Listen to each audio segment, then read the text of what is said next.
Welcome everyone to the December 21st regular meeting of the Encinitas Planning Commission, and I'm going to call that to order as soon as I find this at, we'll say, well, that was just 6:01, we'll say. And I think we can dispense with a roll call. Dina, can the records note, I see all 5 of our sitting planning commissioners are here this evening. And we like to begin each meeting with the Pledge of Allegiance. If you'd like to join me, please. I pledge allegiance to the flag of the United States of America and to the republic for which it stands, one nation, under God, indivisible, with liberty and justice for all. Thank you. We start each meeting with oral communications, where anyone wishing to speak on a topic not on tonight's agenda may do so by filling out one of these white speaker slips. Anything, you'll get 3 minutes, but any comments made here will not be discussed by us or addressed or discussed, and but they may be referred to the appropriate staff. We have to stick to what's on the agenda. Dina, do we have any oral communications? We do not this evening. Wow. And Anna, any changes to the agenda? Nope. Let's move right on. We're into the consent calendar, item 6. These items are considered non-controversial or routine in nature. All consent calendar items are typically voted on collectively in a single motion without any staff presentation, public comment, or deliberation. However, if a member of the public or one of the commissioners requests a consent calendar item to be heard, it'll be removed from the consent calendar and given an individual hearing immediately after the consent vote. We have 2 items on the consent calendar tonight. We have the approval of minutes from December 7th, 2023, and we have the item 6B is the La Costa 48 final map. That's a public hearing to consider the approval of the recordation of the final map, which has been reviewed and found to be consistent with the previously approved tentative map. Has anyone pulled any of these items? We do. Item 6B by a citizen. Okay. And can I get a motion? I make a motion to approve the remaining consent item. Thank you. Second. We have a motion and a second. We'll move to the vote.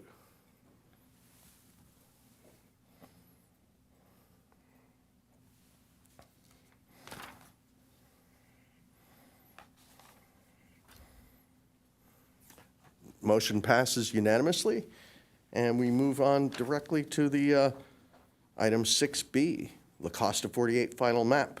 And let's see, I don't actually have a full printout on this one. Or actually, I thought I did. Yes, there it is. And our staff contact, Michael Strijic. How'd I do? I'm sitting in for Mike Strizic. My name is Gabor Pakos, I'm senior engineer here at Oh, Encinitas. thank you. Well, I don't know. This was pulled by a member of the public. Give us just a quick rundown what's happening. And we'll move to public.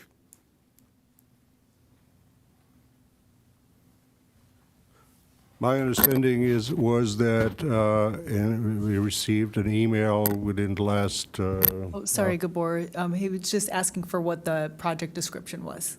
Oh, Yeah, sorry about all that. right.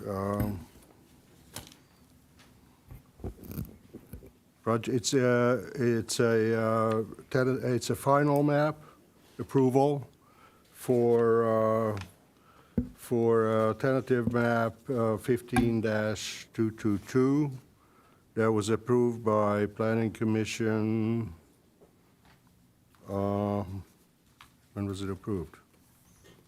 I apologize, I do not have a formal presentation, so I'm improvising here from the record. The project was approved back in June 2nd, on June 2nd of 2022. Thank you. I don't think we need to go into much detail on this, Mike. Let's hear from the public. Who's pulled this? Okay, we have David Hill with a time donation from Teresa Ornegas. Teresa's here. You have a total of 6 minutes, David. David, you have the floor. Thank you so much. Do you have a presentation you'd like to pull up? No, I'm just going to speak. I've been dealing with La Costa 48. I'm with Bataquitas Lagoon. So we have a history since 2017 with California Coastal Commission, et cetera, and de novo and other things. So with the exception of the gentleman over here, I can certainly fill in the details for the rest of the evening, but I will not. But what I will say is that I contacted the California Coastal Commission to talk to those folks to find out what they know about the tentative map, the final tentative map. There's been several over the years. So we've been corresponding, and we had a conference call this morning. I also talked to the San Diego County Department of Environmental Health, Colleen Hines, and we talked on the same issues. We talked about the property mitigation plan that was supposed to be enforced. And since I have like a 200-foot, where I live, overall view of western property, I can see the grading going on, and I know they're done.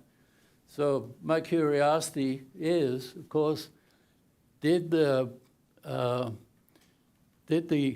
organochlorine pesticides that were on the site, some 7,000 cubic yards, which is almost like 9,000 tons, was that stockpiled, and had it been buried as per the PMP submitted by Layton Associates to the San Diego Department of Health? And nobody seems to know exactly if that has been done, even though that was the PMP guidelines, because there's been no manifest, and there has been no toxicity reports, and even though there was a carcinogen, which is known as Deldrin, was on the site, which was supposed to be removed by a licensed waste hauler and sent to a Class 3 landfill, such as Otay Mesa. There's no manifest and no bill of ladings or any of that information available. And according to the Environmental Health Department, it should be forthcoming, but there's no promises of anything. Like we don't know if Christmas is coming. We know historically it will, but we don't know if they've done exactly what they said they did. And when they do bury the encapsulated soils, supposed to be 12 feet below grade, 7 feet below the slab of the designated sites, and they were designated by the California Coastal Commission per their conditions of the LCP. So with that being said, I did get a letter, email from Micah Streisig this afternoon, and I did respond. So if I may, if I have enough time, yeah, I'll just read it so you can exactly, and then you can probably ask the questions of staff to see where we're at exactly. Hopefully we can get that resolved. Michael, the Bataquitas Lagoon Foundation, BLF, as the steward of Bataquitas Lagoon, has been concerned the past 6 years towards the impact of La Costa 48 subdivision to the Bataquitas Lagoon, knowing the site's history/usage of agriculture OCP pesticides.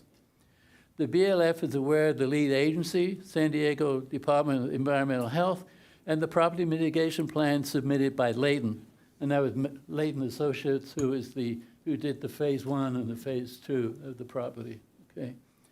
The BLF concern is the process of encapsulating the OCP contaminated soils 12 feet below grade surface and within 7 feet of the overlying concrete slab of the designated lots where the encapsulated soils are buried, all to protect Bataquitas Lagoon Environmental Reserve, known as the BLER, B-L-E-R.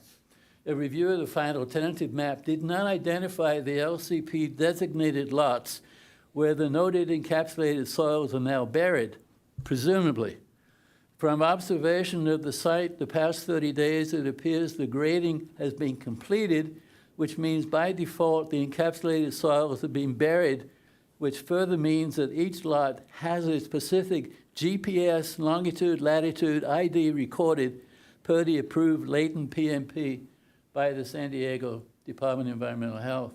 With that said, will the final tentative map be changed to reflect the location of the encapsulated OCP soils as per the CCC LCP conditions? Question mark. Since the encapsulated soils GPS ID will run with the land and will be recorded as a deed restriction, further notification to future owners, thereby which public documents would the encapsulated OCP soils be recorded upon? Your attention to the BLF request for this noted information is appreciated and will enable the BLF to monitor the continuing urbanization of the surrounding areas of Bataquitas Lagoon Environmental Reserve. And that's my deal in a nutshell. I hope it makes sense and you understand. Made sense to me. I've actually, It's good. I was, 2017 was when I first sat on this commission, so I've seen this, I know. I've seen you, and You I've seen this Bruce, project quite And often. Fred Sandquist and everybody. Interestingly enough, in the California Coastal Commission report, which they issued in June of 2020, they do show the encapsulated soils, where they would be on the lots. But this is not reflected upon on the maps as submitted. So that was triggered the concern. Thank you. We will get to the bottom of that. Okay, thank you so much, appreciate it. Thank you. Is there anyone else? No? Let's see, I have to figure out how I'm doing this. I'm going to close public comment. Questions for staff? It's like, now, I do recall the placement of the encapsulated soil, and I remember it was moved at the request of coastal commission. Is it on the map? I didn't see it. I didn't really know either, though. This is a ministerial action. We're not really supposed to be planning putting new conditions on this. You know anything, Mike? Or, you're not Mike. What's your name, Mike? Gabor, Gabor. We are not aware of a condition that would require this to be identified. So I can interject, because I do sorry. have some background on the project. Yeah, that's correct. So the project did have a tentative map approved in which they showed the contaminated soils, and then it did get appealed by the California Coastal Commission in which they required it to be removed, and they placed conditions on the project to have them removed. What had happened is they then came to the city with a tentative map modification in the June 2022 date, in which he's referring, where the Planning Commission then approved the final stamp on the changes that Coastal Commission had requested. So you are recalling correctly that they did move the locations of them. And therefore, the grading permit would not have been able to have been issued if they did not provide the proof of satisfying all the conditions.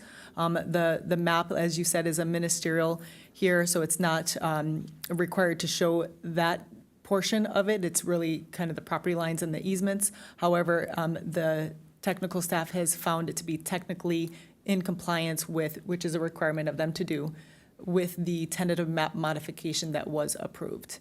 And I just want to state that the clerk and myself were not informed of this. They inquired with Coastal Commission directly and started coordinating with Michael Stryzik, who was unable to be here this evening. So apologize for the confusion.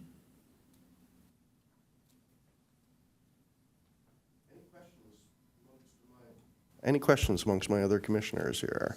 So just to be clear, the map that the gentleman showed the, where the pockets of soil were.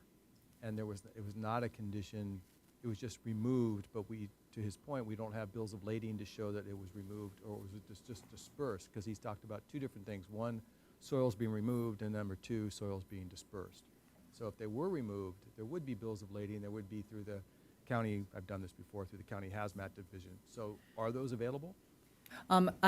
If I would have had time to look them up, I don't know if Gabor knows the answer, but it's my understanding this project would not have be able to be placed on the agenda if all the conditions, such as county concurrence, was received. Is that correct? If I may, so all of these are reflected and addressed in our engineering grading permitting process. Because this question came in so late, we didn't have time to check inspection records, so I do not know where we are in the process of grading. The grading permit has been issued, but so it's an ongoing process as far as we're concerned. And if we need to provide information as to when, what exactly happened, we would have to consult with our inspectors and look at their reports, and you know, there was just no time for that because, you know, this all came in the last hour before this hearing. So, but it is part of the process. It's all identified on the grading plans and all the associated technical documents. So the engineers are aware and involved with this. The contractor has all the information on the plans, so it's part of the process. So the grading permit's not finalized. So what I'm hearing The- is it's in process right now. The and- permit has been finalized, but where we are in grading construction, Right. I would have to confer with the inspectors to find out what part of the grading was done. At the end of the grading or during certain times of grading, we get reports from the consultants, from the developers or contractors, consultants. What we have at this point, I do not know because we just did not have time to discuss it with the inspectors. All right, this is more of a process. So at the end of the day, assuming tomorrow the grading is finished, you have to go back out and inspect the site and confirm that the process has been done according to the plans that were provided in the grading permit. So in essence, you're going back out and testing the soil again? Is that part of the process before they can Yes, start pouring slabs? I do not know enough about this particular process because it's been a 2 or 3 year process to come up with this plan, for this mitigation plan. But in any permit or any grading operation, at the end of the operation, the inspector would not sign off on the as-built, and the inspector is the first person that would sign off on the as-built drawings, which would mean release of bonds and issuance or giving green light to issue building permits. The inspectors would not do that until everything that's required on the plans and the technical documents are satisfied. So they're the first step, and then they come back to us in the office, and we have 2 people at least reviewing the engineering plans in various other departments routed to.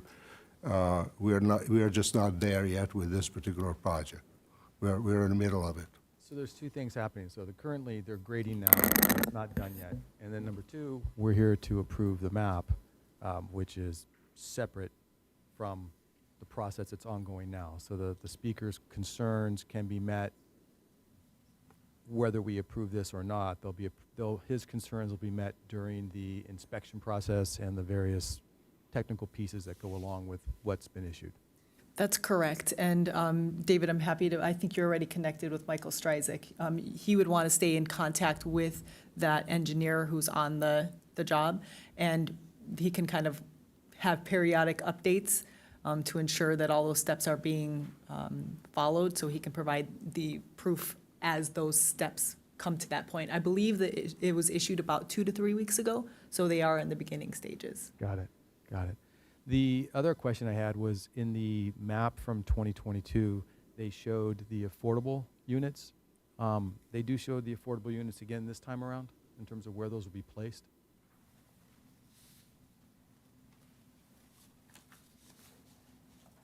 And I guess the question is, are they required to do that or not?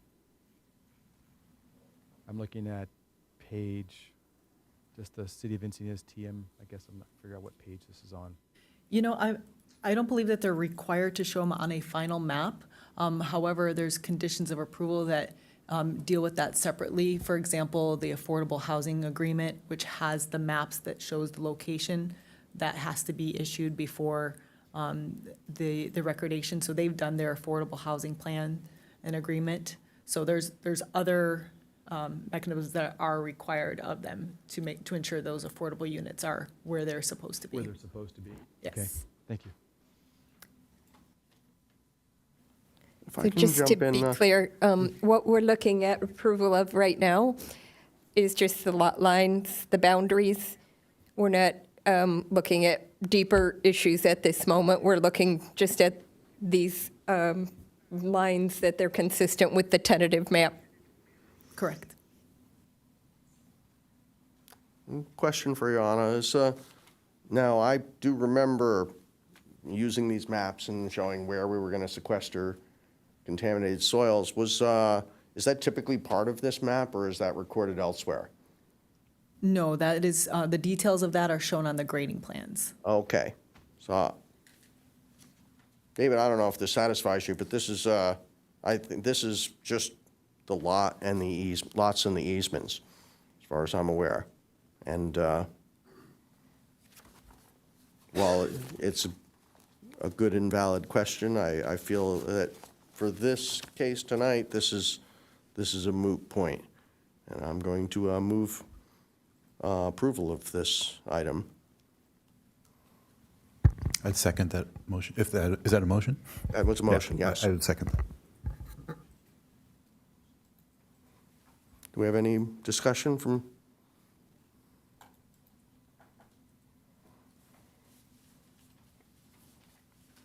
Motion passes unanimously. We'll stay on this, David. This item's not going to just drift away. This has been 7 years in the working now. I'm going to move on to our regular agenda, which I think most people are here for. We have 2 items on our regular agenda tonight, and the first one up is item 8A, Burtec Density Bonus Mixed Use Case. This will be followed by the item 8B, the Sayer Residence at 246 Fifth Street. So I think the first one may take a little bit of time. This is, item 8A is located at 102 2nd Street and 118 2nd Street. And this is a public hearing to consider a density bonus, tentative map, design review permit, major use permit, and a coastal development permit for the construction of a new mixed-use condominium development consisting of 16 for-sale residential units, 13 of them market rate and 3 affordable, and 2 commercial units. Do we have any disclosures amongst the commissioners? I mean, I'll make the one I make every time, which is I was there, up and down the alley in 2nd Street and looking over fences. We're going to begin with a staff report, and there's Jay DeCoso. Hi, Jay. Can you hear me okay? Good evening, Commissioners. I am Senior Planner Jay DeCoso here to present the Burtec Mixed Use Project. Project is a 0.411 acre site located at the north end of 2nd Street, just west of North Coast Highway 101, squeezed between the alley also, that is between 2nd and 3rd Street.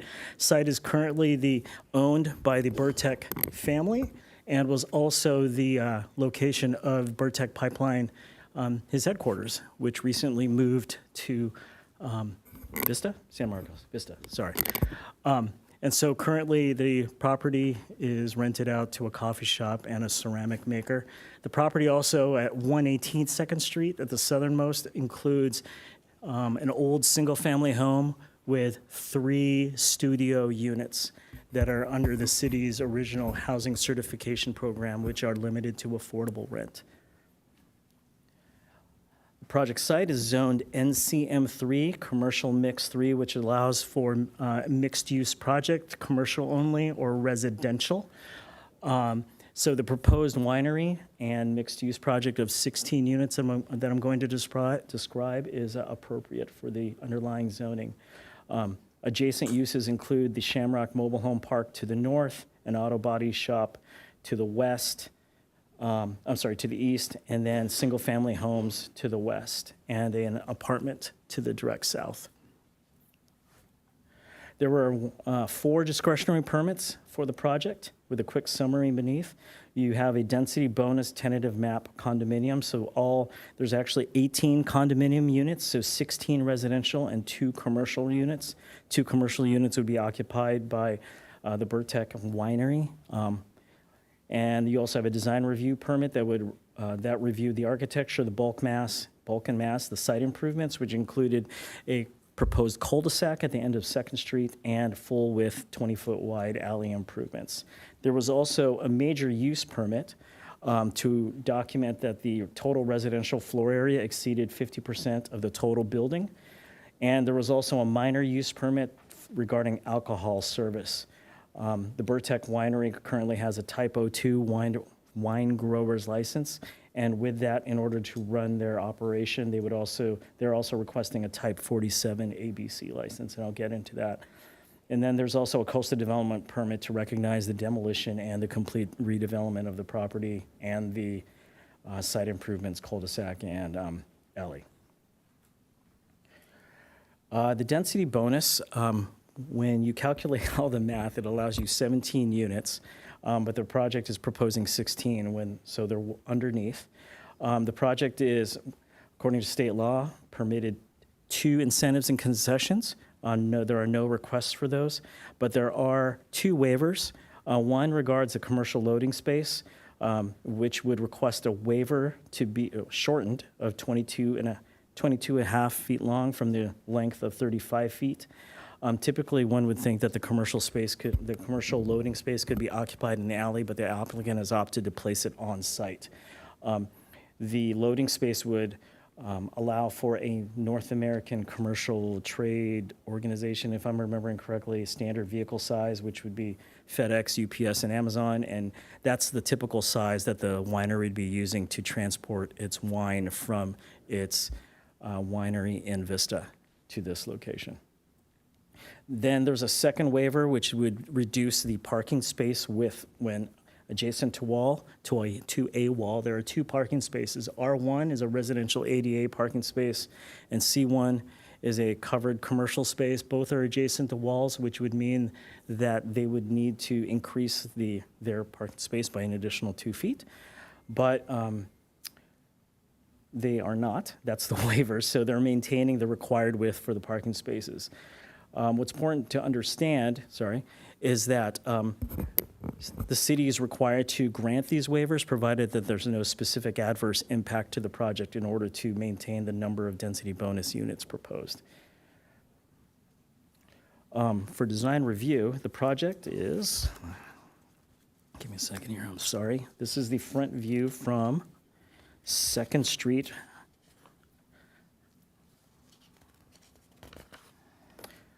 So I stated it was a 18-unit condominium, 16 residential, 2 commercial units. The 16 residential units include 13 market rate units and 3 affordable units.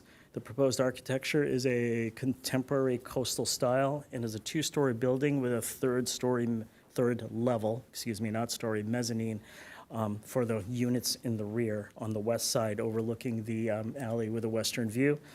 All units have roof decks and large glass openings with deep recesses and tall, high ceilings. As you can see, there's variations in roof heights and overhangs and offsets in all of the exterior planes. And all 4 sides represent a variety of architectural colors and materials and offsets. On the back, you can see what looks like a 3rd story is really a 3rd level mezzanine for those 5 levels, 5 units in the back. And project provides 17 parking spaces, 9 one-car garages and 1 covered ADA space.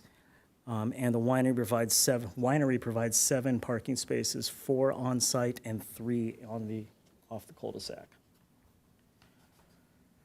There's a site plan, a design review permit. So we have a cul-de-sac that is replacing the dead end. There is an access point for two uses beyond the end of Second Street, which is the exit and entry for the exit would be for the emergency exit for the mobile home park, and there's a rear exit for the auto body shop with its primary entrance off 101. It's a 72-foot diameter cul-de-sac, 36-foot radius that the fire department is requesting, that allows them to turn around easily, 5-foot sidewalk to connect to the existing 5-foot sidewalks. And also, to put in the cul-de-sac, there's a number of trees to be removed. There's a total of 20 trees to be placed. There were 17 trees removed because of the project. All 20 are going to be replaced and planted between the end of Second Street to A Street. The project was presented to the Urban Forest Advisory Committee meeting, and it received support from the committee in October. The other alley and then the other part of the project for the design review is full 20-foot wide alley improvements and a 3-foot ribbon to carry stormwater all the way down to Cottonwood Creek as it meanders through the streets.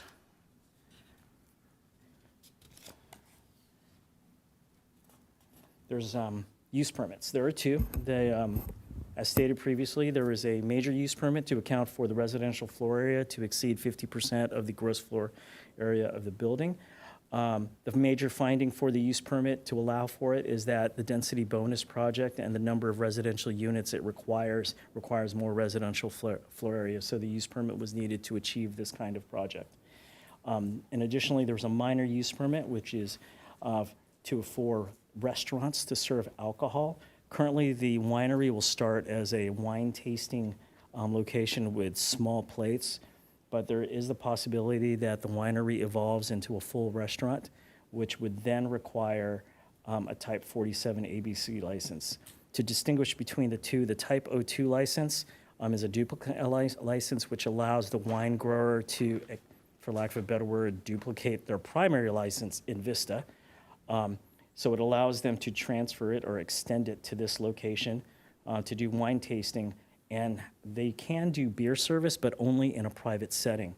So what's key here is that the Type 47 ABC license, beer, wine, and spirits would allow beer in a public setting, if you will. For similarity, I would look to, to fully understand it, Solterra up the street has a similar setup. They have in that case, I believe they might have a primary O2 license because they manufacture wine on site, and they have a Type 41 also. So environmental reviews, the finding was for 15332 to exempt the project for infill development, fully qualifies for all of this criteria being less than 5 acres. There was no habitat value, no significant impact to traffic, noise, air quality, water quality. All utilities are available simply because the project is in an established urban area. Staff also reviewed section 15300 for anything else that might be considered as far as CEQA. And again, the project is appropriate and appropriate for the underlying zone. No cumulative impacts, no scenic highways, no hazardous waste, and there's no historical value. A CPP meeting was held in November 2021. There were 8 attendees. All the comments are summarized in the CPP report attached as part of your agenda. Comments regarded state density bonus law, building heights, traffic generation, stormwater, frontage improvements, parking utilities, and project timeline. 3 comments were also received, but they were pretty benign. 2 inquired how to review the plans online, and 1 regarded the affordable units, to which that email was forwarded to the applicant. All in all, staff recommends that the Planning Commission approve the Burtec mixed-use project. The proposed project would be compatible with the existing zoning in downtown Encinitas and the 101 corridor as envisioned by the specific plan uses. And the project is conditioned accordingly to appropriately ensure that the proposed development would not have an adverse impact on the surrounding uses. or the nearby neighborhood. Therefore, staff recommends that the Planning Commission approve this project subject to the conditions of approval in the attached resolution. This concludes my staff report. Thank you. Thank you, Jay. Do we have any questions for staff? Questions of clarification? We can still hit them up for more detail a little during deliberations. Nothing? I have a question or two, I guess. Is the major use permit required because of the alcohol license as well? Or No, it's only- actually, there is a clarification there. So it's a major use permit to account for the residential floor area being greater than 50%. It's actually a minor use permit for for a restaurant to serve alcohol. But because we have two use permits, the minor use permit would typically be authorized by the director, and the use permit would be authorized by the Planning Commission. You have a little conflict, but we have a code section that says you go to the higher, so therefore we bundle all of it. Okay. But there are other parts. I think in the Encinitas Ranch specific plan, alcohol service is a major use permit. Okay, thank you. As it relates to the residential square footage being greater than 50% of the building Of the area, gross building floor area, yeah. is that explicitly said in the municipal code that then triggers It's a in the major use? specific plan. Uh-huh. Yeah. So that was not eligible just to be a waiver or an incentive? They could have applied for a waiver, I If I, suppose. if I can intervene on that one, I apologize. So if there is a provision in our municipal code and a path, that is the required Thank you, Anna. path. And anything that is not, if there wasn't a path for a major use permit, then it would be a waiver. But because there is one, that's the required route. Okay, thank you. There was mention about a covenant. I think I understand this, the 3 existing studio units that Yeah. were maybe built illegally Right. were counted into our HCD housing count or something? HCP, yeah, housing Housing plan. Certification Program, that's So correct. that covenant would get replaced with the new 3 affordable units that they're proposing? That is correct. Okay. And is commercial parking exempt from, I'm sorry, is the commercial use exempt, parking for the commercial use exempt under the AB 2097? Actually, because the project is 1/3 of a mile within a half mile of Yeah. the major transit center, this project could have been built without parking because it's within a half mile. But For all its uses, not for just the all of its residential? uses regardless. Okay. But the applicant is proposing some parking.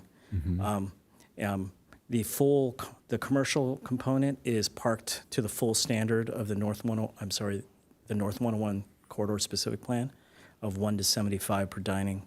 And the residential is parked according to the state density bonus law of a half parking spot per each unit. I think that covers my questions. Thanks. I'm sorry, I have to, one of your questions, I didn't quite understand what the answer was that you Sure. gave back about when they have 3 affordable units, the studio units that are going away, and instead of actually having more affordable units, like those 3 are replaced plus 3 more, they're allowed to have just replacement of the 3 that are removed? Yes, so we're only dealing with 3. You would not result in 6, for example. Reason being is we have the state law. There's this regarding the Housing Crisis Act of 2019. There is a section of code of that government code section. It's in the report that talks about housing replacement. So if you have a protected unit, as the state law calls it, where it's meaning it's been documented with some kind of covenant or similar conveyance document, it has to be replaced. And so But does that still qualify this as a density bonus project? Because they're doing away with 3 affordable, and yet they're only replacing those 3. They're not adding more affordable. I'm not quite sure I understand about how the density bonus works with that. Well, it's, if the density bonus isn't limited to just that one property, the density bonus also includes the northern two properties. So you couldn't get, They're consolidating the site. right. No, understood. No, I'm following.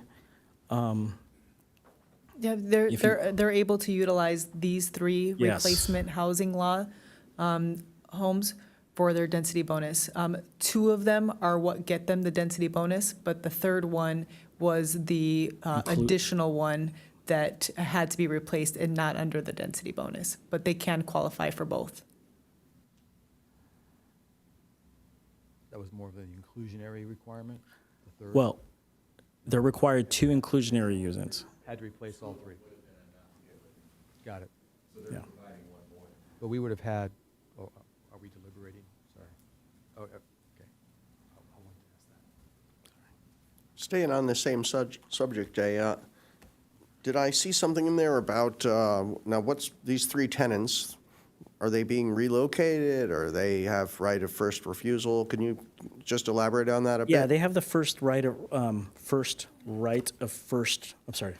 refusal. So they can come back. I don't remember the exact condition, but they do, according to the law, have a right to come back up until construction. Let me find the exact.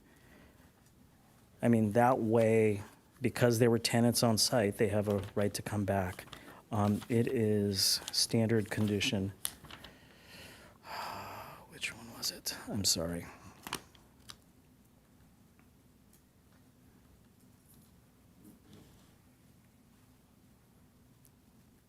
Here it is.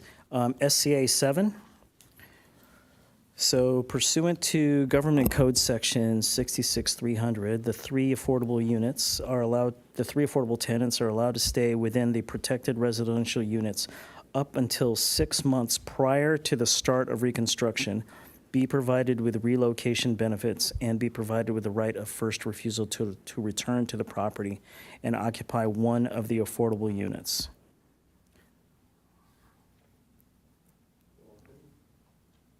What are relocation benefits? What does that usually entail? What do they get for that? might Anna, be if able you to could, better Anna, I have don't not. really know. Yeah, that would be our housing division who handles that, so unfortunately, I don't have the exact details on the process. But it is conditioned in this, Correct. that's key. I think maybe that's it for questions of clarification. We can, let's hear from the applicant on this one. I'm Dominic Burtek. Sorry, my mic was not. Take 10 minutes. Okay, well, Anything thanks you for wanna being say? here tonight and listening to our story.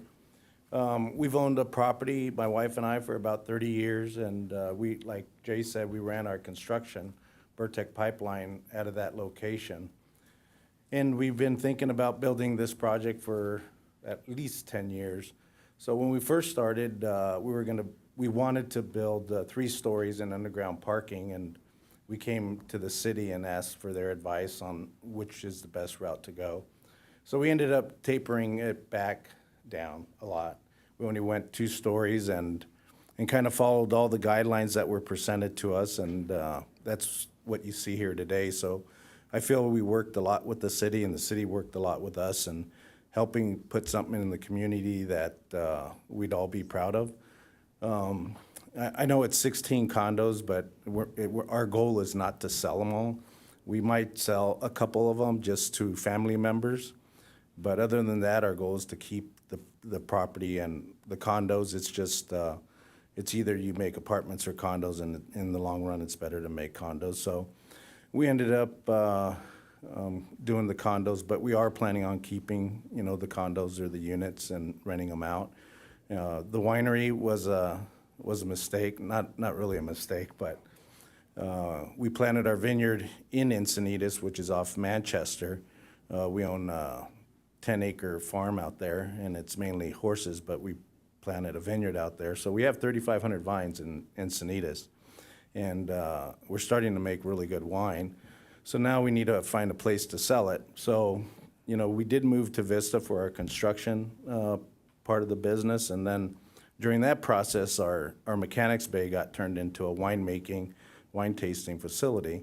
But our roots are in Encinitas, so we wanted to build that and bring a winery to Encinitas. And, you know, to me, it's a really cool story because we feel that we're putting Encinitas on the map. Our winemakers from Northern California, which comes down and makes our wine down here, and we've already made 2 vintages, 21 and 22, which are really, really good. So we're proud of that. But anyways, you know, I can go on forever with wine.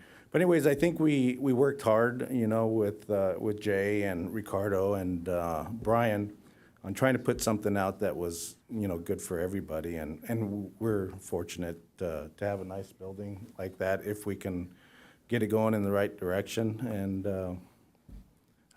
if you guys have any questions, I'll answer them, but. I don't know. Any questions, really? I mean, honestly, what I think we'll open up public comment and we'll hear from the members of the audience, and we'll call you back up so you can redress anything they bring up that. Okay, thank you. Thank you very much. I'm gonna, did I go, went red again? Opening public comment. Do we have public speakers? We have no speakers on this We have no item. speakers. Well, we have one. If you fill out, bring it up.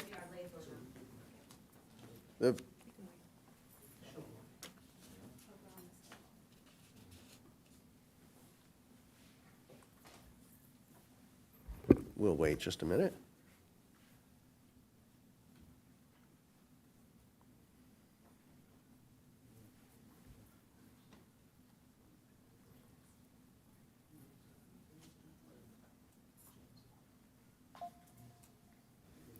We have Jim Sikora as our first speaker. Thank you for the opportunity. First, I want to say thank you to Dominic. We've been working with him on this project since it was actually presented back in 2021, and I would say that he has been a great neighbor in this process and has listened to concerns that the neighbors have had. So just want to say that up front that I really do appreciate what he's done there. A couple things for clarification, just based on the previous meeting that we had. We keep calling this two stories, but it is 3 levels, and I realize there's a distinction, but it is somewhat deceptive if people only think it's going to be 2 stories. I live in the house that's right behind it, so on the other side of the alley. And although in the original meeting we asked a question about that 3rd level and whether or not those balconies out there were actually accessible, what we heard at the time was that they were not accessible. There were windows that were going to be able to be looked out, for the view, but they were not going to be accessible. And then in further conversations with Dominic and with the designer, learned that they actually were. So it was a little bit of a change from what was originally presented in the meeting back in 2021. And so one of the things that we agreed to Dominic with was that understood they were doing that, but asked for, I'm in a twin home, so 123 and 121. We asked whether or not he would be willing to raise our wall and fence in the back so that we don't have that 3rd level balcony looking straight into our backyard, and he agreed to do so. So I just want to make sure that that gets reflected as well. The request maybe for the city. We live on the east side of 3rd Street. We have overhead lines that are just AT&T. And when we're moving all of these power lines and cable lines from overhead in the back, I don't know whether there's an opportunity to bury the AT&T lines with them, but it would be great if you could do that because that would be able to allow us to remove all of the overhead lines on 3rd Street if those get incorporated into the alleyway as well. And then just a question. Type 47 license, you said was beer, wine, and spirits, but then in the commentary it said we're just going to do beer and wine. Is there something that holds this to just beer and wine, or are spirits included as well? Definitely no spirits. Okay, so even though the Type 47 says beer, wine, and spirits, No, Sorry. I thought I was clear. So a Type 41 license would be beer and wine only. They are pursuing a Type 47, which is beer, wine, and spirits. Okay, but in the commentary, you kind of mentioned, we mentioned beer and wine, but they didn't say Sorry anything about if the I spirits. misspoke. The staff report is clear. It will say Type 47, beer, wine, and spirits. Okay.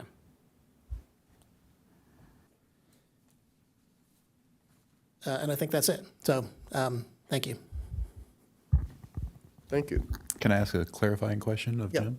please. Jim, the AT&T lines that you referred to burying, are those on 3rd Street or in the alley? They're on Third Street, so they run in front of the houses on Third. Right. And it's the only thing that's left. I think at one time there were power and some other things that all those have been routed to the back into the alley. And so AT&T is the only thing that's left there. Okay. And so if there was an opportunity to, pull those in and run them back into the alley underground with everything else that we're going to run underground with part of this project, it would allow us to obviously remove all of the overhead lines along Third. Thanks.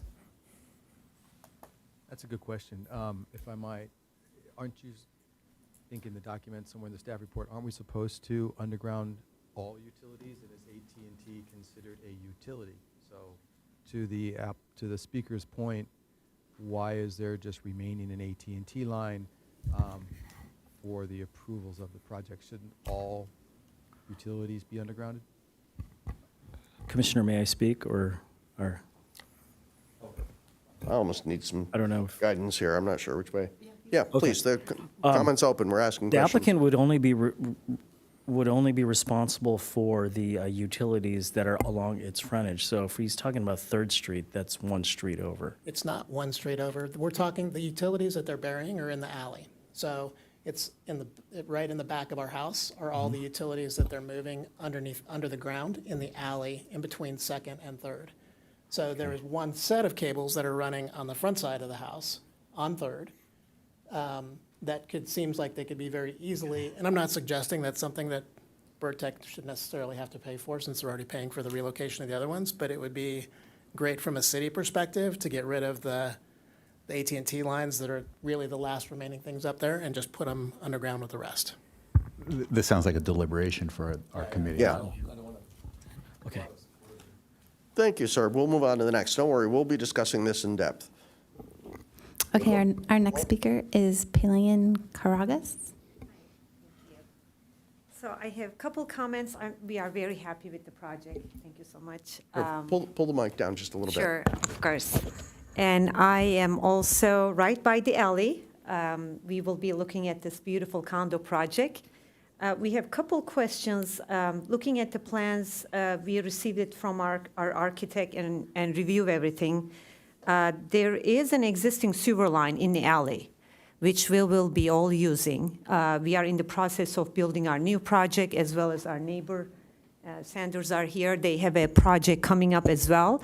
Looking at the report, it says that the sewer line is sufficient enough to take the load from Burtech project. We want to make sure it's also sufficient enough to receive our projects too, so we will not be overloading the sewer line. So that's one comment about existing utilities. The second one is there is a overhead electrical line going underground, which is great. This is in the alley as well. But the location shown on the project is that underground line is right by where the houses are, which will be creating a big conflict with all the existing utilities. We have lots of utilities coming from north to south, coming down to the houses on the west side of the alley to the old residential projects we have.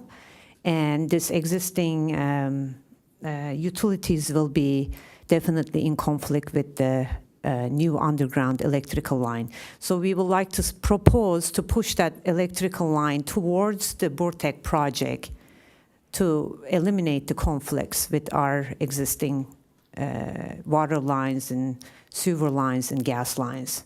So that's something we would like city to look at it and see if that's possible. The second question I have, what is the estimated construction start date? Do we have any idea about that?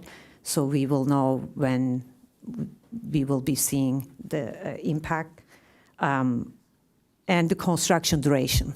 How long is construction is going to take place? And are they going to obey the noise ordinances? This is very important since we are right there living. We would like to make sure noise is kept per the ordinances. And the last question I have, are there any phasing for this project to minimize the impact? Especially alley will be a huge impact for us because all our entrances through alley to all the residences. So we want to know if there is any phasing kind of talked about or decide. So those are my questions. Thank you. Thank you very much. So, go up. Can I have another question for Yes, you? Come on back up. You mentioned that you're doing a project and your neighbor is doing a project. Is your project a single-family house or a multifamily? Yes, project? so ours is single family and Sanders is A duplex. duplex, Okay. yeah. Thanks. Dina, anything more? That concludes the speakers. All right. I'm going to close public comment for the time being, and we'll move on to commission deliberation. And, oh, actually, no, I will take that back. David, do you want to address anything that was, or Dominic, do you want to address anything that was brought up by your neighbors? You don't need to, but if you got something to say. We plan on hopefully starting in about a year to a year and a half. There's going to be no phases, and we think it'll take about a year and a half to build. As far as a couple of the other questions, we did talk about us building a higher fence for them, so we can put that in the stipulations if we need to, because we did have that conversation. As far as the third story or the mezzanine, it's not called a third story, it is called a mezzanine. And I can't comment too much on the mezzanine because it's something new that I learned as well, but it falls within the city guidelines. So it's, Ricardo, do you know exactly off the third story or the mezzanine? Because I think those were probably two of the key issues. you Hi, kind of my talked name is about. Ricardo Ferguson. I'm the architect, Commissioners. Sir, try and speak into the mic, otherwise you don't go on the record. I'm Ricardo Ferguson, the architect. So with respect to Jim's initial comment about being able to look into his property, if you think about this building as a wedding cake design, right? From the alley, we've stepped the garage back approximately 20 feet. From the top of the garage, we have balconies that step back about 8 feet, and then the upper floor steps back from that. So we don't have a large facade that's immediately adjacent to the alley. So we tried to relieve some of the height and density of that building to step back and respect the neighbors on the west side of the property. The building is under the height limit of 30 feet. It is truly a two-story building. We do have a mezzanine, a loft space, that's a percentage of the second floor. It's not a full floor, and that meets the building code, and it also meets the planning code. So we were trying to step the building back, provide, additional height, light, depth, and shadow on that building so that we could provide, nice articulation on the west side of the building, and also not produce a major block of a building like we have on 2nd Street on the south side with the existing apartment building. So we're trying to break that building down and fragment it and basically give some relief to the elevation and kind of mimic the size, the volume of the existing residential units. Was that your question? Yeah, I think part of the concern was with the mezzanine decks on units number 8 and number 12. Jay, can you pull that up? It's maybe page 241 in the staff report. I'm actually in the project plans. Do you have are you in the project plans? No, all I Okay, really hold on. got Give me a was- second. I'm sorry. It's all in one big Sorry. report. 241. So this is sheet A 105, sorry. Page 241 in the staff report. 241? Close that. And you can also see this in the renderings, which, sorry for the crinkling, which would be the alley west view on You want me to go, T3. do you want me to go all the way down? Our staff report looks like Oh, up to 228. the top. Thank you. So that represents the floor plans of the mezzanine. Understand. So I'm familiar with mezzanines. I know they're shocking to some people. They're like, wait a minute, you're sneaking in a third floor, but it's 1/3 of the space. It's open. It provides a sleeping loft. It doesn't count as a story. The deck, though, coming out, I mean, on both of these, I see the one to the south. I guess that would be unit 8. It's going to be looking back at, I think, gentleman right across the street with the surfboards up against the fence. I think it's going to be looking pretty much right down on that. That doesn't seem stepped back at all. And the one on the other side in unit 12 is pretty much hanging right over the Shamrock mobile home property. I mean, it's, I'm just not used to, usually a mezzanine is a mezzanine, but a mezzanine deck, now we're actually utilizing 3 floors. If I look at the rendering here, I mean, I've got the garage, I've got the floor, I've got the other floor, which is supposedly just windows, but it's not. We have a deck that seems to come up right to the front, right to the edge of the building on the alley side. Not really sure where we stand in terms of legality on that one. Mezzanines are, If what I do you think? I'm can not sure, point Jay out- or Anna, who would like to try and field that one? Just for clarifications, for your understanding on how all the bulk and mass is distributed. So here's unit 8, 9, 10, 11, 12. The middle unit has a deck right here, but to your point about the deck that hangs over, it's actually sitting on top of this deck that extends off the mezzanine is actually still over the ceiling of the room below. But the mezzanine is actually encapsulated within this high ceiling. And if I could take it just a little step further, as you said, mezzanines there's a specific definition within our municipal code that it's an intermediate floor that's no more than 33 1/3 of the room below it. So they identified that it's floating in the room below it. And they had met those qualifications along with the height that's required.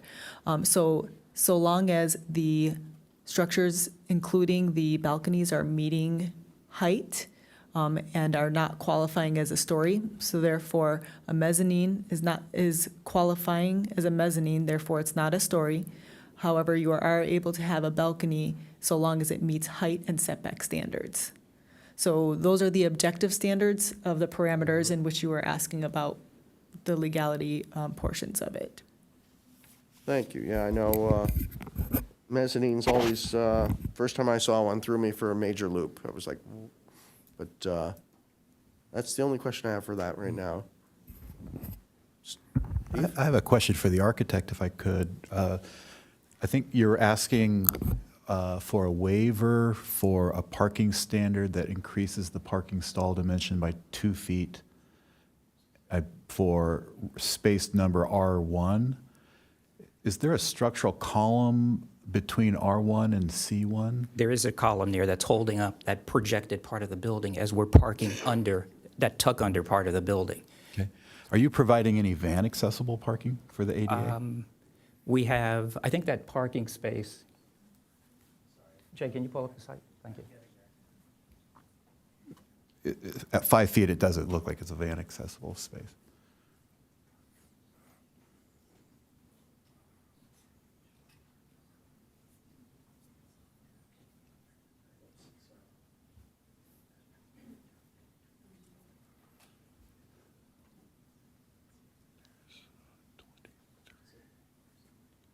Is there a civil plan with dimensions on it? Yes, there Actually, is. I can also show it here. So R1, whoops, sorry, is this spot right here next to the trash. And you see that little square? I'll switch drawings in a second. You see this column right here?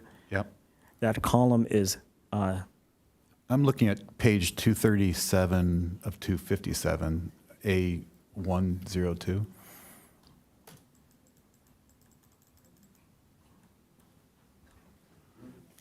Right, so are those both intended to be ADA spaces or only C1? C1 is the ADA space with. at R1 least- is also an ADA space. Okay, with the 5-foot Yeah. accessible aisle adjacent to it. We also, if you're questioning the dimensions, we also have a standard condition where the building official will look at this more closely when we go to building permit to make sure that ADA requirements I'll are just there. caution, I don't know that Oh, tonight is the place for us to be reviewing your accessibility. I don't think you're in compliance right now, and I'm worried if there's a column, will you be able to fit the van space there? But that's something that I don't think is impacting our decision tonight, but I would maybe alert you to that. Okay, thanks. Do you have any other questions for the architect? Or the, in keeping public comment open, we have, I keep hitting this, we have one more request. You can sit down for a while. Dina, we had Another speaker slip Another speaker. is Who do we for have? Dave Morin, please. Hello. My fiance spoke earlier and she forgot a couple things. First off, we are both excited about this project. So we're a little concerned about the last garage at the end of the alley.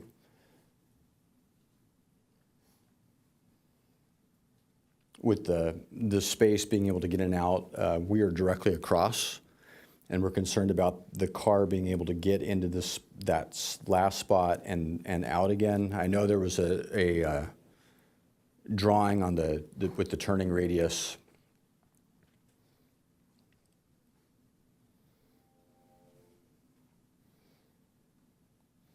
And the other concern we had, which was around the retaining wall at the end of the alley.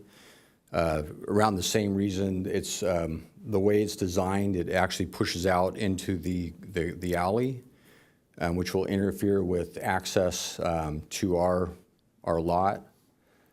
And also, yeah, right there, you can see the retaining wall built at the end of the alley. My suggestion would be the western side, which is down at the bottom. If that ran along the property line instead of coming away from the property line, and then that last little curve at the bottom, if there was a way that could be eliminated, I know there's a telephone pole right in there, but if we could tighten that up, because actually that's a walkway into our property. So.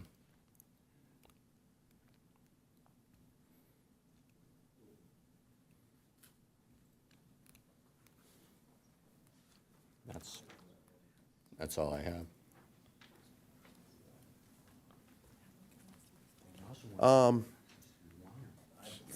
perhaps the applicant, you want to, our architect or our traffic? Good evening, Commission. My name is Brian Knapp with PLSA. I'm the civil engineer on the project. I'll respond to that, and then there's two other items that his fiance raised earlier that I'll address also. So yeah, there is a power pole there, as he mentioned, so it kind of ties into the other undergrounding piece that I'll talk about. But so we have to physically avoid that. We did run a turn template, to confirm a passenger vehicle can exit that northernmost garage space. I'm not sure where his garage is currently as well. I don't believe that portion of the alley is currently paved. We are extending the pavement all the way to the northern border there, up against the trailer park. But anyway, yeah, that wall alignment can definitely be, reworked slightly, albeit avoiding the power pole that's adjacent. So that's not an issue. There is a small grade change as the alley transitions up to the neighboring property, which is the reason for the short retaining wall. I believe it's foot or so, 2 feet, a foot. And then as far as the undergrounding earlier, so yeah, the applicant is proposing to underground from that pole all along the property frontage. There's another power pole at the southwestern end of the alley there. They would do all the conversions for those neighbors as part of the undergrounding. I think the question was, does the final location of those conduit runs impact any of the other utilities? This design is very preliminary at this stage. It'll be kind of advanced at the next stage of the project.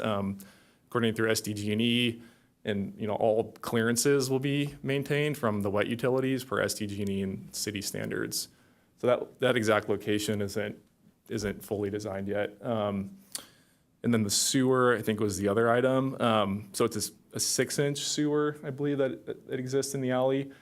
I think the question was, we're proposing to tie into that sewer. It's serving our entire development. I think the question was, is that going to prohibit the properties on the west side there from connecting to it? And it's a public sewer and a public alley, so it would not.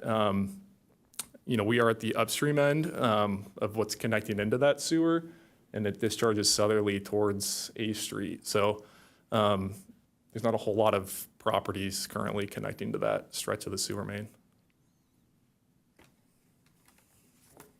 Thank you. We have one more speaker. We do, and that's Warren Goldberg.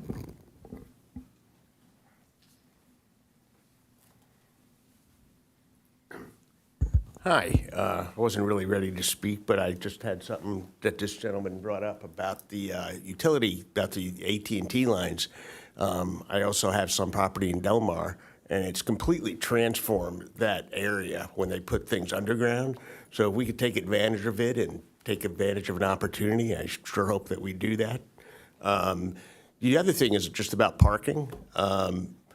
It's great. It's a beautiful project. Welcome to the neighborhood.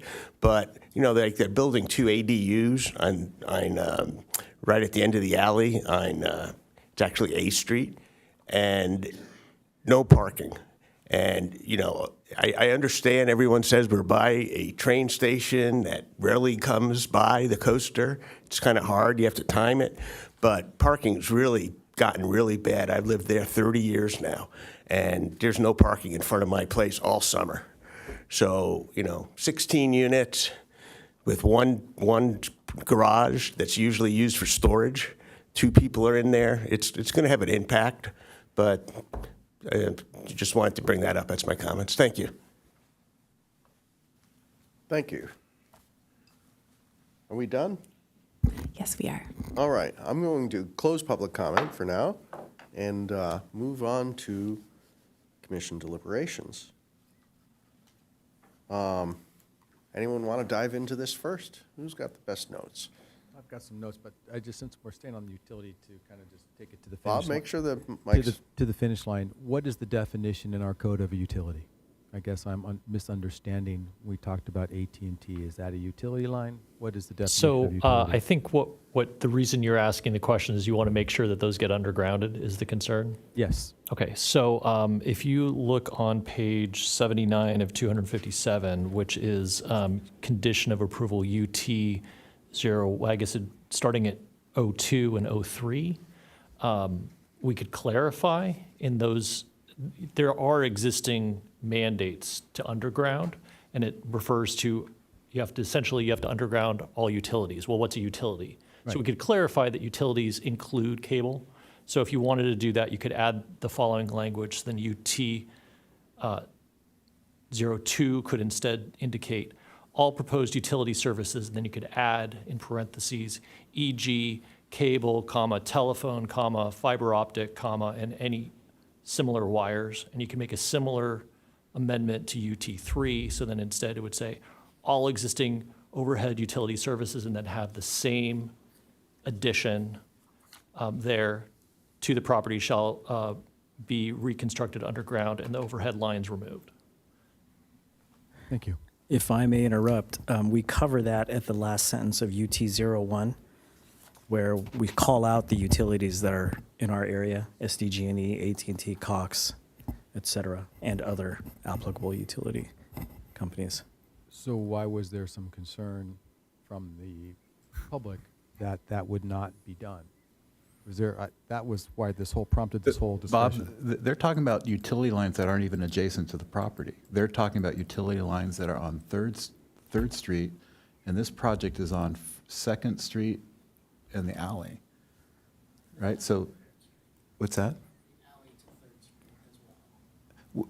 Yeah, so all the utilities that are currently in the alley next The to our alley. property, or Yes. this property, would be undergrounded. Understood.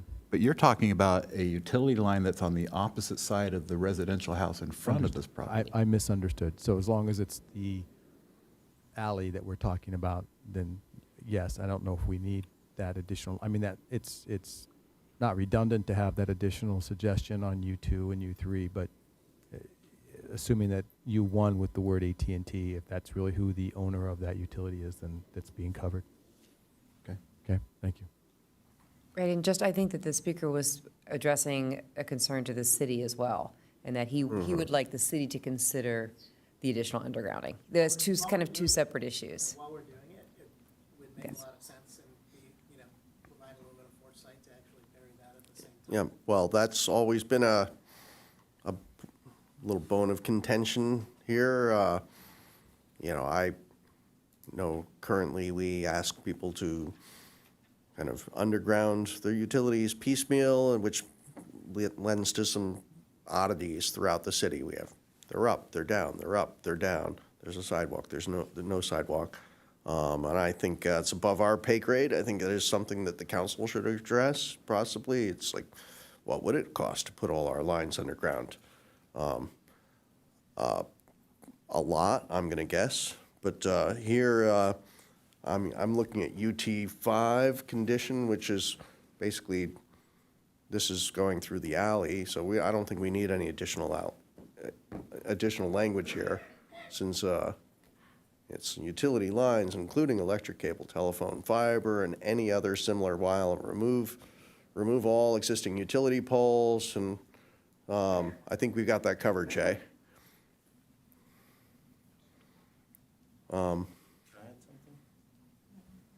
Well, we're close. Let us bounce this around here for a bit. If we have more questions, we'll. Bob, was that an if for you?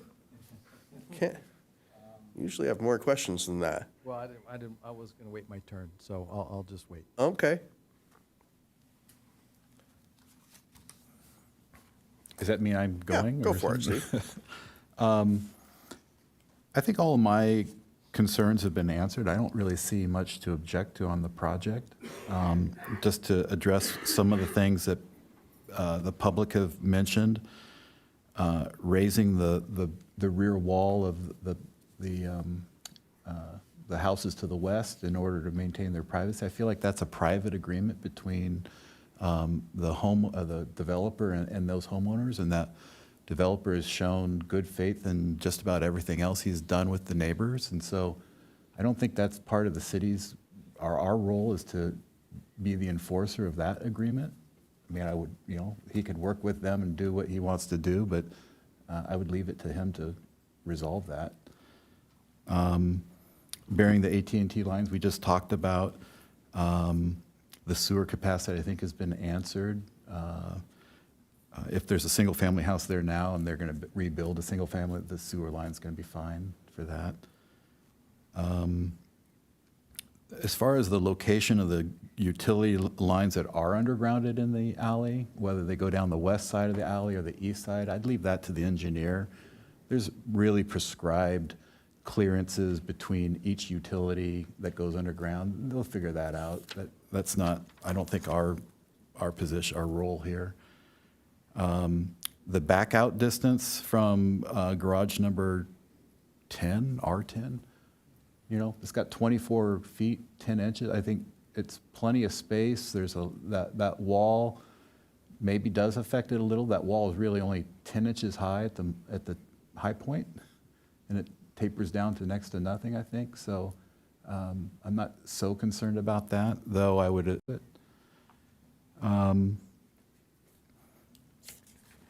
Those are the comments I heard from the public, I think that last one is the only thing maybe that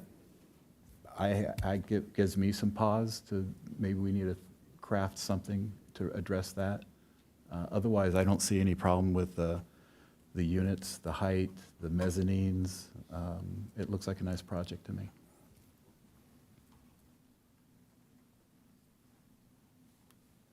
Anyone else? I'll jump in if no one's ready.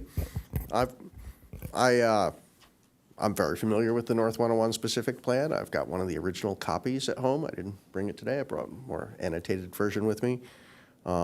This is an unusually small zone, NCM3. Exists hardly anywhere else, just a tiny little sliver here off of 2nd and does it hit 3rd? It's really close. It's tiny. It's an odd little backwater. I think this is a really good infill project. You know, I know that little stub of 2nd Street.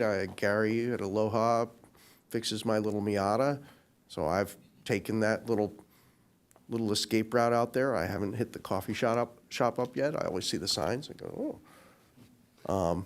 Yeah, you know, Dominic, you know, the lot is there now is not very pretty, and you know, I'll be glad to see it gone, and I'll be glad to see a nice clean alley there, and I'm going to count on my experience with working with the city that they're going to work with the neighboring homeowners. I'm not going to wall anyone in when they're doing the construction. They're not going to allow that.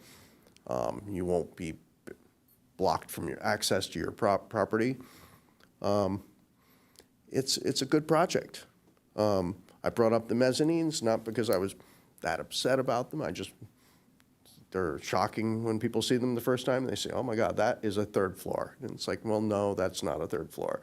And we've belabored that point. Every couple of years it pops up and we have some interesting discussions. But it's an attractive project. I think it's going to take, like I say, a quiet little backwater that's not very attractive and turn it into something useful and good for the community. And I'm going to support this project. Anyone else want to comment on this one? I will just briefly. I appreciated the conversation we had about the mezzanines, and I didn't really have a problem once the picture that's up right now. When they showed us that, can you go back? You're on, yeah. So I didn't really have any particular issues with those balconies because of when this picture was shown to us again. You can see that the balconies are sitting on top of the story, so it's not something that. In one of the drawings, it looks like it's protruding out, but then when you go to the photograph, you can see that it's not really protruding out, like it kind of looked like in the drawings. So I'm also in support of this project. I think it's really nice, and I think it will be an asset and a benefit to this particular neighborhood in Encinitas, and I think maybe provide like impetus for similar type projects in this area. Great. Thank you, Chris. And I'm looking forward to trying some wine. I'm curious about what kind of wine it is and what the varietal is. So. Susan, do you want to chime in at all? Well, I would pretty much be in support of the project. I think that we need the housing, and I think that it is a beautification of that area, that street. I'm familiar with that area. I don't know that the elevation is particularly wonderful, but I think it's definitely an improvement. And I like that they have used some difference in color. And I actually like the balcony. I think it's tasteful. Overall, I would be in support. Appreciate the undergrounding of utilities for sure. Big time, yeah. I think I also appreciate this was a first real test of our objective design standards, which, and 22 points, way to go. It's a good project. I'll make a motion. I'm going to make a motion to approve. I've got a few things. I just want to, just mostly technical. On the liquor license the wine license, the O2, is that portable from city to city because that's state issued? and that he can put it anywhere? And at where, if he decides to put it in this particular location, what governs, our city codes then govern that particular location? How's that work? Well, he has his primary license at his in Vista. So the wine growers type 02 is permitted according to the ABC up to 3 duplicate licenses to take with him anywhere. So he's using his first one here in Encinitas. So the state gives him the right to have the license, and then our codes determine where it can be used. Right, because then at which point he would take it to a location where then, depending on the zoning, he would require a use permit, and then we would build from there. Okay, so then the next question was on the license issue. He's now asking for this site to be a 47 and not a 2. But in 2021, when he met with the neighbors, that wasn't discussed, and that was brought up here. So and then the original CPP plan, the site for the restaurant winery was much smaller, I think 173 square feet, and now it's 2,000 square feet. So where does the public get a chance to review his plan from 2021 versus now at 2,000 square feet, and now coming to us looking for a 47 and not just a little wine tasting room? Well, he was always occupying 2 tenant suites. So the one side was at one point going to be manufacturing, and then the other side was always going to be the retail and wine tasting. In talking to them, I mean, you would know your plans better from what I understand. One of the reasons we supported a 47, he was going to start with the O2, small wine tasting, small plates. We qualify that as a restaurant, no different from a coffee shop having small plates, muffins, etc. But we do recognize that there is a chance for him to grow and become more successful. And therefore, in order to serve beer in a public setting, and the 47 allowed him the most flexibility. Otherwise, he would have to come back and go through this whole process again. Why have you? Can you give me an example of where you've given somebody an O2 and a 47 at the same time versus testing out the O2, seeing how it works, and then coming back for the 47? We learned that from Solterra. They came in with an O2, and then within the next year, they came back with a Type 41. But in this case, we have a 47. And the 47 is the alcohol component to it? Yes, beer, wine, and spirits, that's correct. And what does the code allow for time of service or open hours? I noticed in the staff report you talked about surrounding locations. What does the code require for a 47 in this particular location? In that case, we're evaluating it from the terms of the use permit and its effect on the surrounding uses. That's why I was evaluating the density of the other alcohol uses in and around. There is no specific criteria. This is a 47 shall say this. Okay. Yeah. And what about the ratio of kitchen space to make sure they can serve food if he's going to have a 47 license? Is there a difference? I recall a couple of other vendors have come through. Maybe that was a cocktail lounge, but Sure. that was Roxy. Yeah. Right, and or the one in Cardiff. But what about the restaurant component to it in terms of being able to serve food? Isn't there a food requirement to satisfy a 47? No, we saw a kitchen, and that's up to him to decide what kind of small plates he has. If he needs a better kitchen, he'll come in, modify for a TI, and if that affects his dining area and all of his alcohol serving area, we'll evaluate it then also. If I may, there is a condition of approval that requires that 50% of the gross sales are for food. So there is a condition for that. Right, with the 47 license. Yes, with any of the alcohol. So the alcohol is just a general statement. We don't have any specifics. ABC is the only one that has the types. However, under a use permit, that's where we look at the operations of it, just from alcohol perspective, and then it's up to the city to determine hours and operations and things like the 50% gross quarterly sales.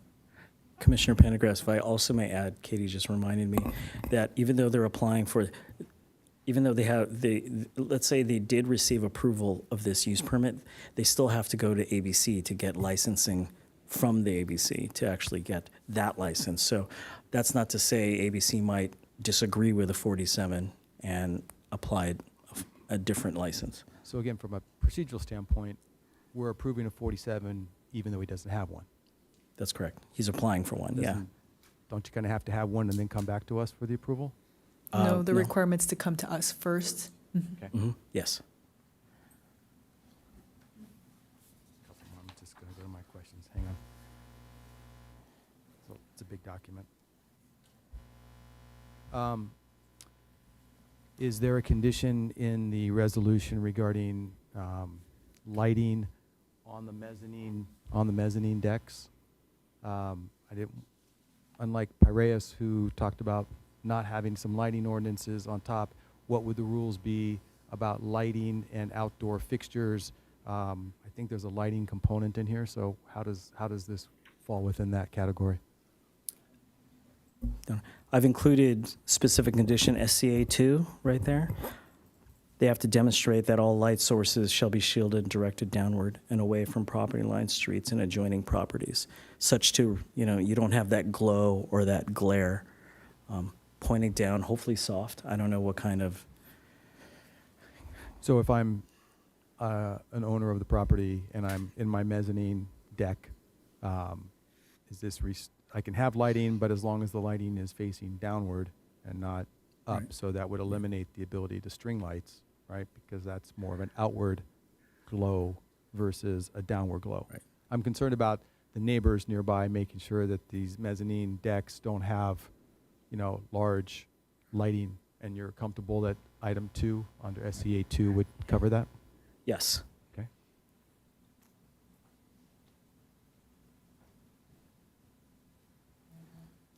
I'm going to get to the no net loss question. Sorry, I'm just scrolling to my questions.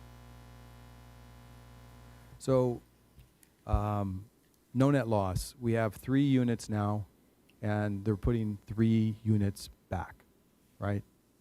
And under the application as a condo, and I understand the flexibility needed for the property owner to have, whether it's a condominium or an apartment, he wants that business decision flexibility. How does the city, and he identified specific units, right, for into perpetuity, for the 2 affordable, very low, and then Sure. the 1. I think there's a chart in here. Mhm. If he doesn't actually sell those, are they still restricted for their income levels? Yes, that's correct, because we have recorded covenants on the property for those specific units. Okay. Thank you. Sorry, there's a lot of questions here.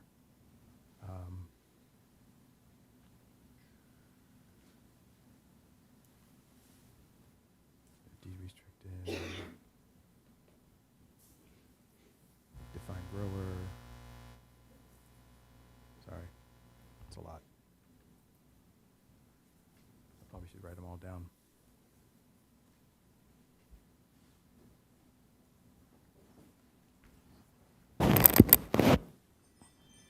Appreciate your patience. Thank you for going to the urban tree forest group and getting that taken care of, at least with the palette for the trees matches what the city wants to do. I appreciate that extra effort. Well, I guess that's about, I can go all line, but I think this is, I guess, net is this is a pretty good project, and you've done a real good job, and it's taken you a long time to get to this point. You've shown a lot of effort to do so. You've met with your neighbors multiple times. You've been very open to them. Appreciate that. You've been a good citizen of the city and a good business person in the city. So appreciate that this is the elevation of the site on a go-forward basis. And the fact that, I would love to see an additional unit built, and maybe that unit go affordable, but I understand the drawings are what they are. We'd love to see more affordable housing in Encinitas, using the density bonus laws to get there. Let's see. I think that's it for me. I appreciate your patience, mostly technical. No worries. Do you want to make a motion, Bob? Sure. I'd like to make a motion that we approve what? Honest. Since you're making a motion, I'd like him to put the thank you. Oh, the resolution up. I'd like to make a motion to approve the project. I'll second. Thank you. Right. We have a motion and a second. If there's no further discussion, we'll go straight to vote. And the motion passes unanimously, and we are done with this product. Thank you, Mr. Mr. Burtek. I'm going to propose we'll come back at, is that 7 minutes? I want to take a bit of a break just to clear this. We'll be back at 7:45. And we are in recess. Thank you.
Welcome back, everyone. We went a little bit long.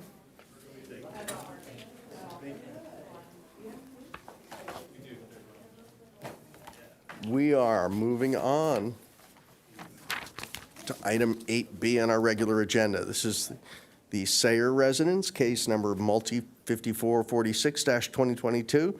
This is at 246 Fifth Street, right at Moonlight Beach. This is a public hearing to seek Planning Commission guidance regarding a variance findings specific to a request to reduce the front yard setback from 20 feet and to accommodate the demolition of a 13 square foot single-family residence and construct a 38 square foot, two-story single-family residence with a basement and attached garage. I'm not going to go into details on this. I'll leave this for our planner. Or do we have any disclosures on this? Hearing none, I think we'll pass this right on to our senior planner, Christina Bustamante. Did I get that right? I always worry about people's names. You got it right. Thank you. Thank you for the introduction. Good evening, Commissioners. My name is Christina Bustamante, Senior Planner, and I will be presenting the Sayre Residence Project. The Planning Commission is being asked to provide guidance regarding bluff-top properties and variance findings. To provide context and help frame the discussion, the report will consider an example bluff-top project that is requesting a variance and coastal development permit. For purposes of this report, thank you, Katie, the focus will be on the variance findings, and the details of the coastal development permit will be limited to providing context for the proposed project. The project applicant is Kevin R. Sayre of Trustee Sayre Family Trust, and the applicant's agent is Marshall Booth. The project site is surrounded by residential uses to the north, residential uses and Moonlight Park to the east, Moonlight Beach to the south, and the coastline and Pacific Ocean to the west. The project is located at 246 5th Street within Residential 11 Zone and Coastal Bluff Overlay Zone. The property has a net lot area of 7,517 square feet. The scope of work proposed is to demolish an existing 3,513 square foot single-family residence and to construct a new 4,077 square foot single-family residence with a 1,861 square foot basement, totaling 6,338 square feet, and consists of 2 stories over a qualifying basement. The photo on the screen represents the view of the home from 5th Street looking west. The photo on the screen represents the view of the home from the coastline looking east. The existing single-family home, illustrated on the site plan as an orange overlay, has 2 nonconformities that were constructed before city incorporation under San Diego County jurisdiction. A portion of the westerly side of the residence projects into the 40-foot bluff top setback, which is highlighted there with a yellow arrow, and a portion of the easterly side of the residence encroaches 4 feet 8 inches into the front yard setback for a reduced setback of 15 feet and 4 inches, also highlighted with a yellow arrow. In this case, the project proposes a variance to go beyond the existing non-conforming front yard setback on the second floor by encroaching into the front yard setback by 6 feet and 6 inches, reducing the front yard setback to 13 feet and 6 inches. However, the project will discontinue the non-conforming bluff setback as required by the municipal code by constructing the home in compliance with the bluff setback. It is important to note that the provisions of Encinitas Municipal Code Section 30.76120 do not apply to portions of a residence that are within a coastal bluff overlay zone, in that a structure cannot be reconstructed within a required coastal bluff setback.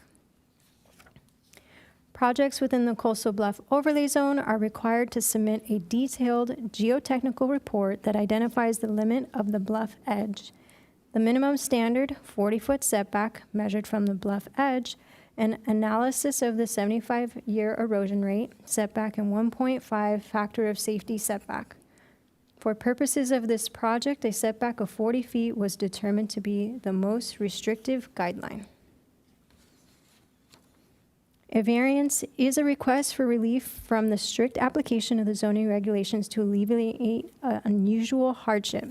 Variances are typically granted when there is no other option to get a reasonable development footprint for a use that would otherwise be allowed under the zoning on a property due to the property's unique constraints. Variances are for properties with unique special circumstances, such as typically irregular shaped lots, sites with many sensitive resources on the site, or other physical characteristics that would preclude a reasonable development of a property. The project proposes to reduce the required front yard setback from 20 feet to 15 feet 4 inches on the first floor, which is 4.5 feet less than the 20-foot required. The project also proposes to reduce the required front yard setback from 20 feet to 13 feet 6 inches on the second floor, which is 6.5 feet less than the 20-foot required, and to increase allowable architectural front yard projection from 4 feet to 5 feet 6 inches, measuring from the reduced setback, consisting of a balcony and trellis feature. The variance request would allow for the residents to encroach into the front yard setback, which would allow the resulting 8-foot front yard setback as measured from the property line to the second-story trellis and architectural projection.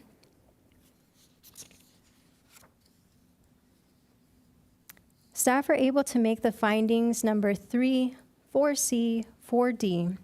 The focus will be on the findings on which additional guidance is requested. For reference, a comprehensive list of variance findings from the zoning code is available for reference after the presentation. Physical site constraints were considered as part of the variance requests, which include the 40-foot setback from the bluff edge. The property exceeds the standard minimum net lot size, where the minimum standard net lot area in the R11 zone is 3,950 square feet. And this property has a net lot area of 7,517 square feet. The rear half of the property is unbuildable due to the required 40-foot standard setback from the bluff edge, covering approximately 3,122 square feet of the site. This is highlighted in red on the westerly side of the parcel, just for reference. Although this area is unbuildable, the remaining lot area of 4,395 square feet exceeds the minimum standard lot size. Applying the standard setbacks, including the bluff setback, the remaining area allows for approximately 2,761 square feet of developable footprint area. No other site constraints were found. Is the standard 40-foot setback from the coastal bluff edge a burden in and of itself? If so, would that automatically warrant a property as qualifying for a variance from the front yard setback? In determining limitations upon other properties, it was found that other front yard setbacks for properties within the vicinity vary. The properties may have non-conforming front yard setbacks that were established prior to city incorporation, similar to the subject property, and would be allowed to maintain that front yard setback should they redevelop the non-conforming front yard setback condition. In addition, other homes vary in size. The proposed variance request would result in a home that was found to be larger compared to the bulk and mass of the surrounding homes. The proposed home is larger than most, but does have some that are comparable, such as the home located at 234 5th Street with 5,409 square feet featured in this image, and this is just north of our subject property. By granting a home that is larger than other homes in the vicinity and zone, is that a grant of special privilege? In this case, the home is not maximizing the floor area ratio that is allowed on the property. Should that be taken into consideration? Should consideration be made to what an individual homeowner wants, 3,000 square feet versus 6,000 square feet? For example, another homeowner may not want a 2-story or a basement. Therefore, is it the correct path to compare the proposed home on the subject site to other bluff homes as it relates to size? Staff typically makes a statement that a reduced sized home is an alternative. This is why variances have historically been difficult to make. Is this appropriate in this instance, given that the maximum floor area ratio is not being fully utilized? In addition, the 40-foot rear yard setback is slanted, and it appears that the configuration could have utilized more rear yard setback space, as indicated in the yellow highlighted area on the screen. Should this be a consideration? The existing home will be demolished to construct a new single-family residence. Therefore, should this in and of itself be an interpretation of being self-induced? Staff interpreted that topography and standard size of the lot does not limit the available buildable space when compared to the surrounding neighbors. It appears that there are design choices that could be made that would reduce the need for a variance. One suggestion was that the floor plan could be flipped so that the area of the projection into the front yard setback could be situated further west to use all available space up to the 40-foot setback line. On the west side of 5th Street between A Street and Moonlight Beach, there are properties in addition to the subject property that are within the identical zoning classification, the R11 and Coastal Bluff Overlay Zone. The homes along 5th Street range from 1-story to 2-story residential homes. Most of the homes along the west side of 5th Street have a reduced setback, varying from 10.5 feet to 19.5 feet. The subject property has the benefit of reconstructing a legal non-conforming setback, same as any other non-conforming structures. However, does encroaching further into the non-conforming front yard setback constitute as a special privilege? Though the site contains a bluff that is not unique to other R11 Coastal Bluff Overlay Zone lots, the bluff setback can be considered a type of burden. The combination of the standard lot size and amount of buildable area are a factor in the determination and were found not to make the subject property special when compared to other properties within identical zoning classification. Each of the lots on the west side of 5th Street, from A Street to Moonlight Beach, are nearly identical. The variation in width of these lots is minimal and ranges from 49.99 feet and 50.14 feet, and each has 150 feet in depth. The subject lot is one of the largest among them, measuring at 50.14 feet wide and 150 feet deep. The following will provide examples of variance application that were approved for Coastal Bluff properties. On October 10, 1994, the Director of Community Development adopted notice of decision to approve a minor variance to allow a proposed detached garage structure to encroach 4 feet into the required 20-foot front yard setback, and a design review to allow an addition to a single-family dwelling to exceed the standard height by approximately 1.5 feet for a tower element on the south side of the home, located at a property at 507 A Street, which is featured here on your screen. The garage was allowed to encroach into the front yard setback because at the time of the permit review, the Coastal Bluff encroached into the property approximately 35 feet into the westerly side of the property, resulting in the placement of the house in the center of the parcel, which then results in a front yard with reduced utility. The existing dwelling at the time did not have a garage, which is an accessory structure common for residential properties. Additionally, it was determined that the visual impact of the garage encroaching into the front yard would be minimal because the grade difference between the street and a finished grade and the 5-foot perimeter block wall, which are also shown on these images. On September 7, 2000, a resolution PC 2000-57 was adopted to approve a major use variance and a coastal development permit, which was formerly case number 99-181, to allow existing garage that encroached into the front yard setback by 10 feet, when the required front yard setback was 20 feet, to convert to a habitable space at a property located at 660 Neptune Avenue. Alternative locations on the property were considered for the addition of habitable space, but were determined as not possible due to the topographical constraints of the lot and the existing positioning of the buildings. On March 15, 2001, Resolution PC 2001-17 was adopted, which approved a variance and a coastal development permit for adding garage doors to a carport and construction at a second level 8-foot wide balcony that required an encroachment of 10 feet into the required 25-foot front yard setback for a property located at 312 Neptune Avenue, which is featured on the screen now. The enclosure of the carport to add garage doors was considered an aesthetic improvement because it reduced visual clutter. The balcony was considered to be consistent with the development and character of the existing and surrounding development. this concludes my presentation, and then just as a reminder, I do have a slide available that has the full listing of the findings for the variance in case we would like to reference those at some point. And I also have slides available for the findings that we didn't go into in depth, but if we'd like to talk about those, I have that available as well. Thank you for your time. Thank you. Do we have any questions of clarification at this point? We can come back and ask during deliberation. If not, I'm going to move. Quick clarification. Go for it.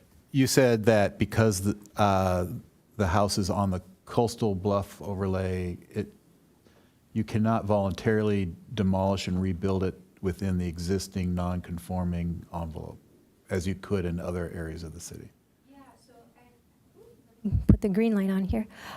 Yes, I can clarify that. So where the structure is encroaching into a bluff setback, that would not be able to be rebuilt within a bluff setback. So just that portion. So like, for example, the front yard is not within the bluff setback, so it could be rebuilt where it's at now. Thanks. So along those same lines, because they're demolishing the house and proposing for guidance this project, that's why they're subject to all of the current codes, subject to the comment you just made about the space. So because they're knocking it down, if they were to build or remodel under the existing envelope, they would just have to bring it back to the conforming point aloft the bluff, but they could keep the envelope for the rest. Is that right? Sure, I can provide clarification. So if, for example, just in theory, if the home were to remain as it is structurally, but maybe they renovated the interior and said, we want to redecorate or what have you, they would be able to keep those nonconformities and not have to bring them up to code, at least the rear yard and the front yard that we talked about. But because they are expanding to the second floor and asking for an expansion of that nonconformity on that second floor, that's part of what's triggering this conversation. Does that help? Okay. All right. I think if there's nothing else, we'll hear from the applicant. I'm going to guess you're perhaps Marshall Booth? No, that's No? Marshall Booth. Hi. Okay, well, introduce yourself, and let's put 10 minutes on the clock. Could I have 20 minutes, please? Not really. Okay. So yes, my name is Lee Andelin. I'm the attorney for the applicant, and we have our entire design team here to address any questions. Just by way of background quickly, we have been working with staff on this for a couple of years now. It has been a collaborative relationship. There has been a lot of give and take. We have made significant design concessions through informal consultations with staff as well as through the CPP process. Staff was initially supportive of a variance throughout the process, and we designed the project in accordance with feedback that we had been getting. And it was just about 3 weeks ago, we found out staff wasn't so sure anymore. So they're asking for your guidance, and we do appreciate the opportunity to address the Planning Commission. I hope we can address all of the questions you may have. Could you put my presentation up, please? Yes, just a moment. I'm having some technical difficulty here.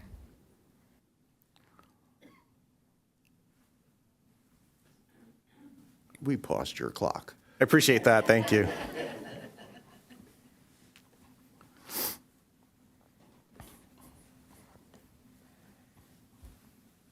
Is there an alternative mouse available, or is this not showing up on the screen? Does this do anything? No, thank you, though.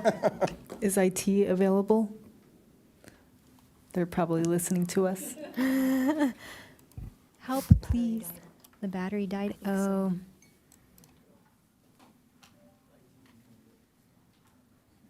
Here you go.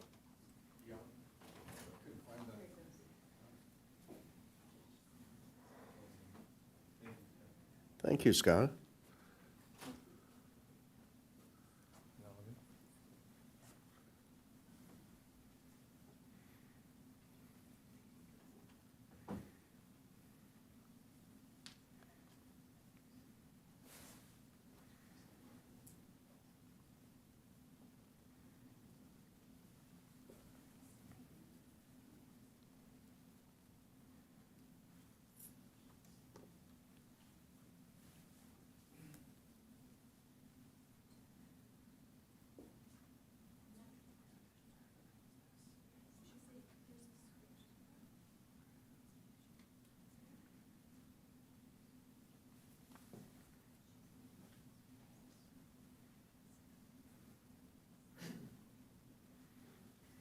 apologize, Lee. See if that is working. Test your, yeah, it's working. yeah. Perfect. Thank Okay. you.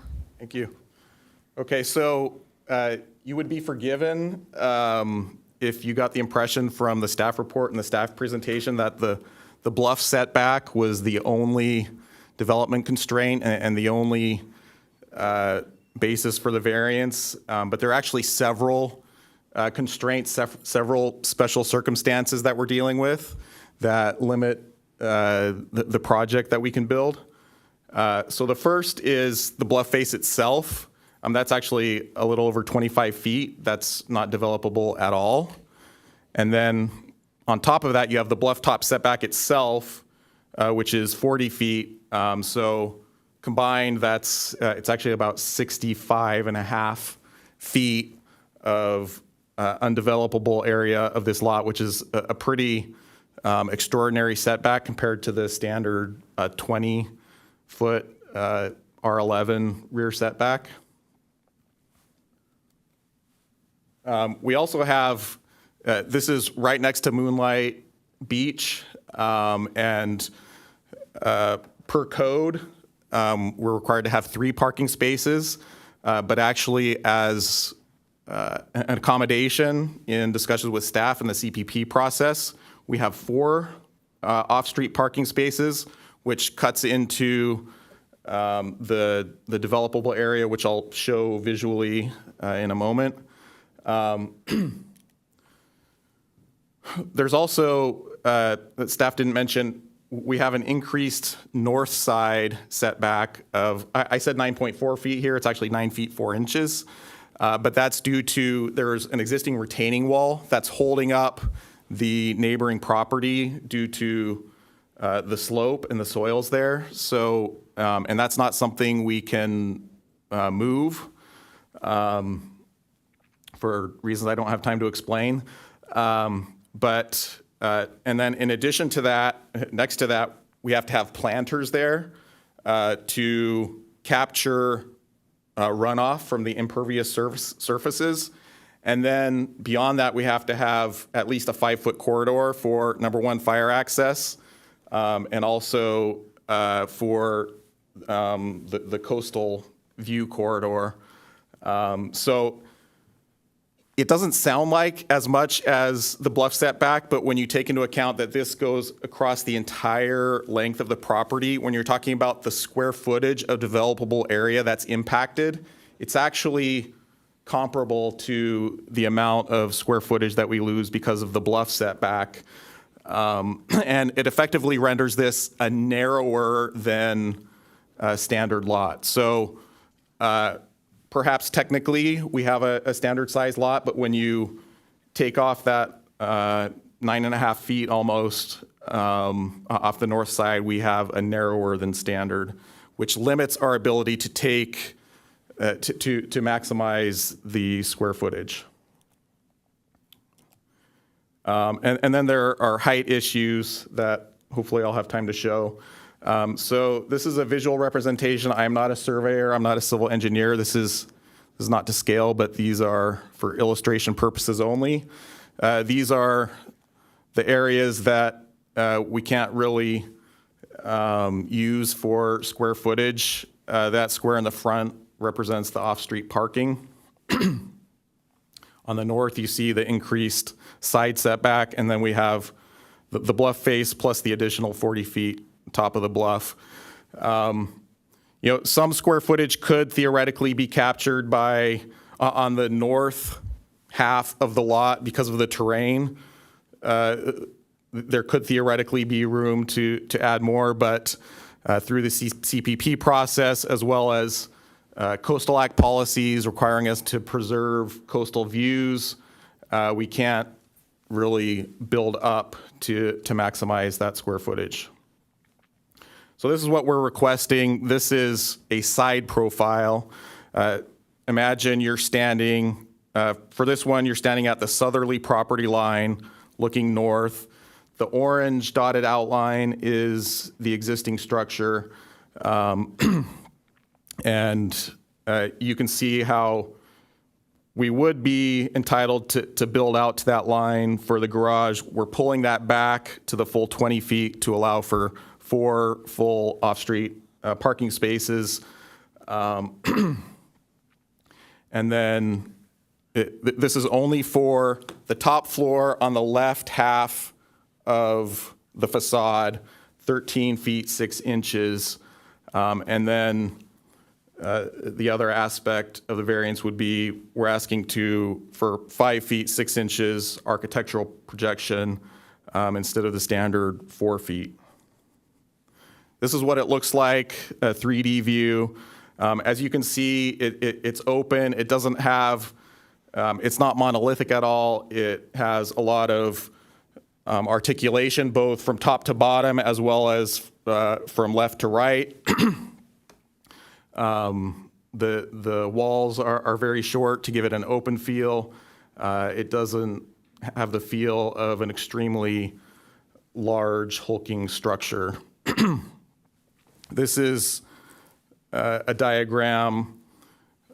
Imagine you're standing on the northerly property line looking south, and the setback is a little bit larger on the first floor, a little bit smaller on the second floor, but it's effectively 15 feet 4 inches.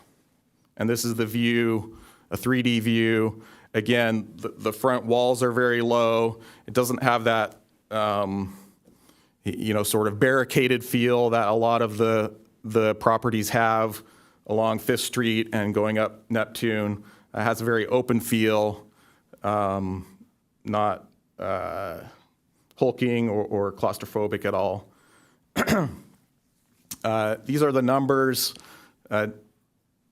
Don't have too much time to get into detail. A couple of things I'd like to highlight. The total rear yard setback, 65 feet, 8 3/4 inches, which is pretty extraordinary.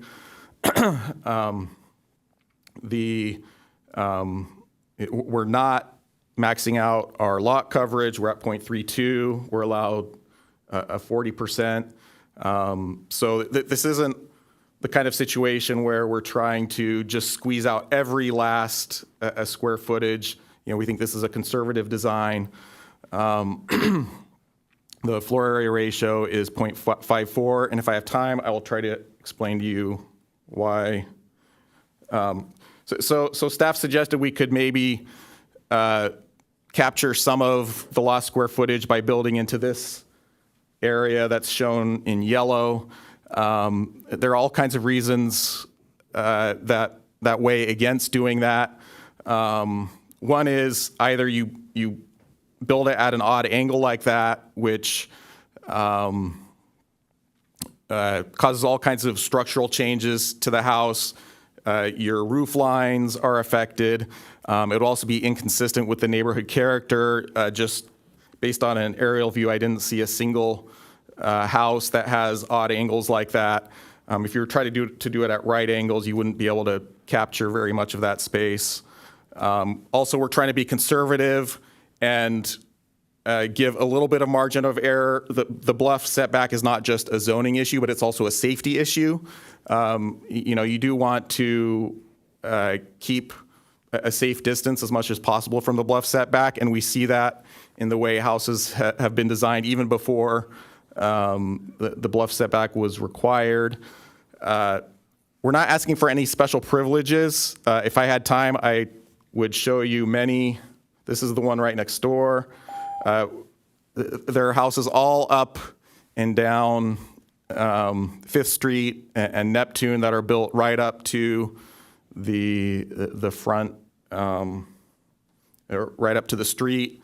1 foot, 2 foot, 5 foot setbacks, those kinds of things. And the reason it makes sense, you're on a coastal bluff. You want to build as close to the street as possible and as far from the bluff edge as possible. That's the pattern of development in this area. So we're not asking for any special provisions. So anyway, we have, like I said, the whole design team here. We're happy to answer any questions as to why couldn't you do this, why couldn't you do that. I had explanations for a lot of things in my initial presentation, but I've run out of time. But Oh, we can answer those kinds of questions for you. We've got a couple of architects on our board Okay. here. Perhaps they'll have some pertinent questions there. But for now, we're Okay, good. thank you. Steve? I do. Drive it. You can stay there, I think. You said you had a 9-foot 4-inch side setback on the north. Are you saying that that is a regulatory setback, or is that the physical setback that you're measuring from an existing wall? It's a combination of both. So it's based on the existing retaining wall that we can't move, and then there are regulatory reasons why we have, and I'll let him get into the details. But just to be clear, the setback is, the 5-foot side yard that the city requires is measured from the property line. Correct. So just to kind of clarify, there's an existing wall.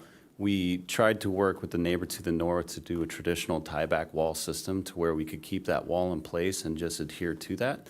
We were not given permission to actually do that. So now what we have to do is put a 2-foot wall in front of that wall. So you have a 1-foot wall, a 2-foot wall, and then we have the permanent BMPs that's a 2-foot planter as well. And so where he's going with that, when you add all those dimensions, it restricts us now to basically a 5-foot setback in front of the planter, in front of the walls. And so that's what we're left with. So we're not actually able to obtain the area to the north. The other thing is, if you look at the existing residence, how it wings out to the north and the northwest corner, it blocks that corridor view. And so we cut that off at a straight angle to try and accommodate that. Just to speak real quick to the westernly portion at the angle, That's not Yeah. my question. Oh, yeah. About the west. Yeah, You yeah. answered my question, thank Yeah, you. okay. My second question is the view corridor that you mentioned. Is there a recorded view corridor over the north portion of your property? There's nothing recorded, no. Where is the view corridor that you referred to in your? It's just the 5 feet. It's something, I deal with Coastal Commission all the time. They want that view corridor on the side. It's just something we know. But even apart from that, the fire regulations require you to have 5 feet passable. You can't use that to put your house in there and have a 2-foot wide corridor, Okay. that kind of thing. And so, thank you. And then you mentioned that you have 4 off-street parking spaces. 2 of those are in the driveway, is that correct? And 2 in a garage? Yes, 2 garage, 2 in the driveway. Thank you. No question. Further question?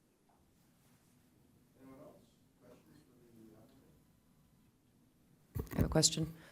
So my question is, if we didn't allow for the variance in the front, what would be the reduction in the size of the house, square footage reduction? Approximately like 77 square feet. If we can go to the existing non-conforming, 16.4. If you went to the existing non-conforming, Yeah, 77 and- square feet? And actually, if we actually adjusted the 15-foot 4 to the 16-foot 4 dimension, we actually have a greater amount of square footage. So we're actually now in like a compromised total square footage to where we've given the garage back, we've given the other areas, and we've gone to 15.4 from the 16.4. And so when you add that up, there's a very, very small difference between the 2 designs when you go to the legal non-conforming. Okay, you kind of lost me there. with- Yeah. Yeah, sorry, I probably said too many things on that. So Would it be easier to show? So if you went to, okay, so if you stayed with the current legal non-conforming, we would you actually have a net greater square footage because we have, in the current design, brought the garage back to 20 feet, which is a reduction in square footage. We've adjusted the front of the house that would be at 16.4 to 15.4 on the north side, and we've only taken the upper second story to the 13-foot 6. So if we readjusted all of that to go to the legal non-conforming, we would actually have a greater amount of square footage and total net square footage. Thank you. Yeah.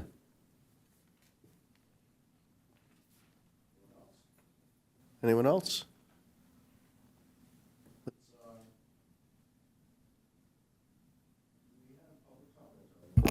We do. We have a few speakers. Okay. We have 3. First up is Frederick Mesludge. I probably did not say that correctly. Hi, my name's Frederick Menslage. I'm a little nervous. I don't do this public speaking, but I just want It's a horrible position being where you are. It's everything when Thank we all you. look like this.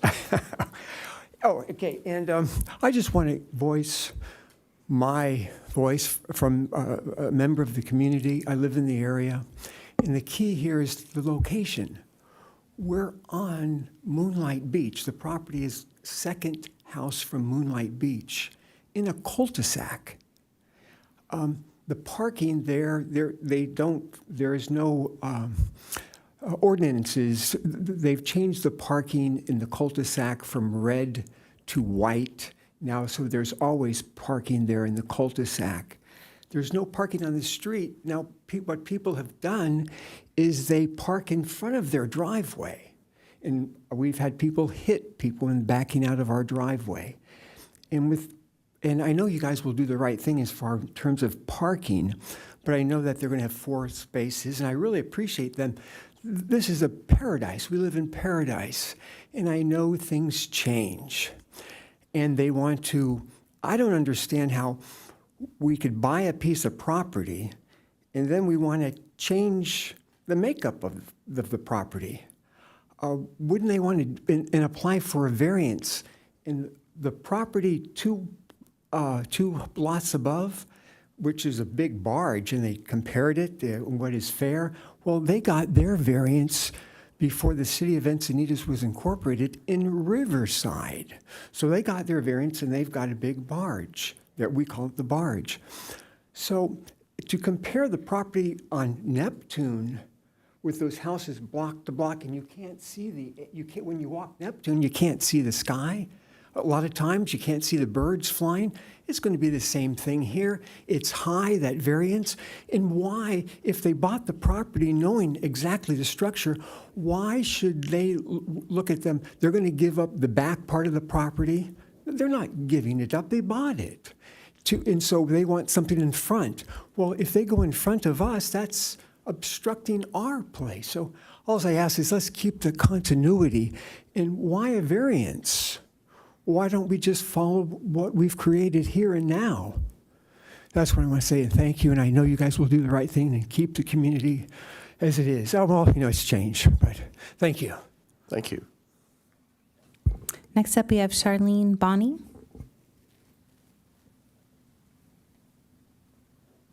Yes, I'm the owner of the house, 235 Fifth Street. Pull the mic down if you want. Okay, and all it's flexy.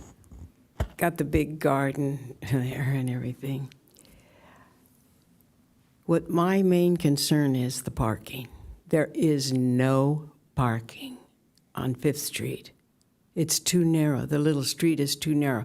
Sure, there's houses coming out into, up, you showed those ones on Neptune, but Neptune has street parking. We don't have any street parking there, none. And so they're cutting down, they want to cut down that driveway that's there, existing. The driveway is 20 feet deep, like all the driveways up that street. They're all 20 feet, all of them.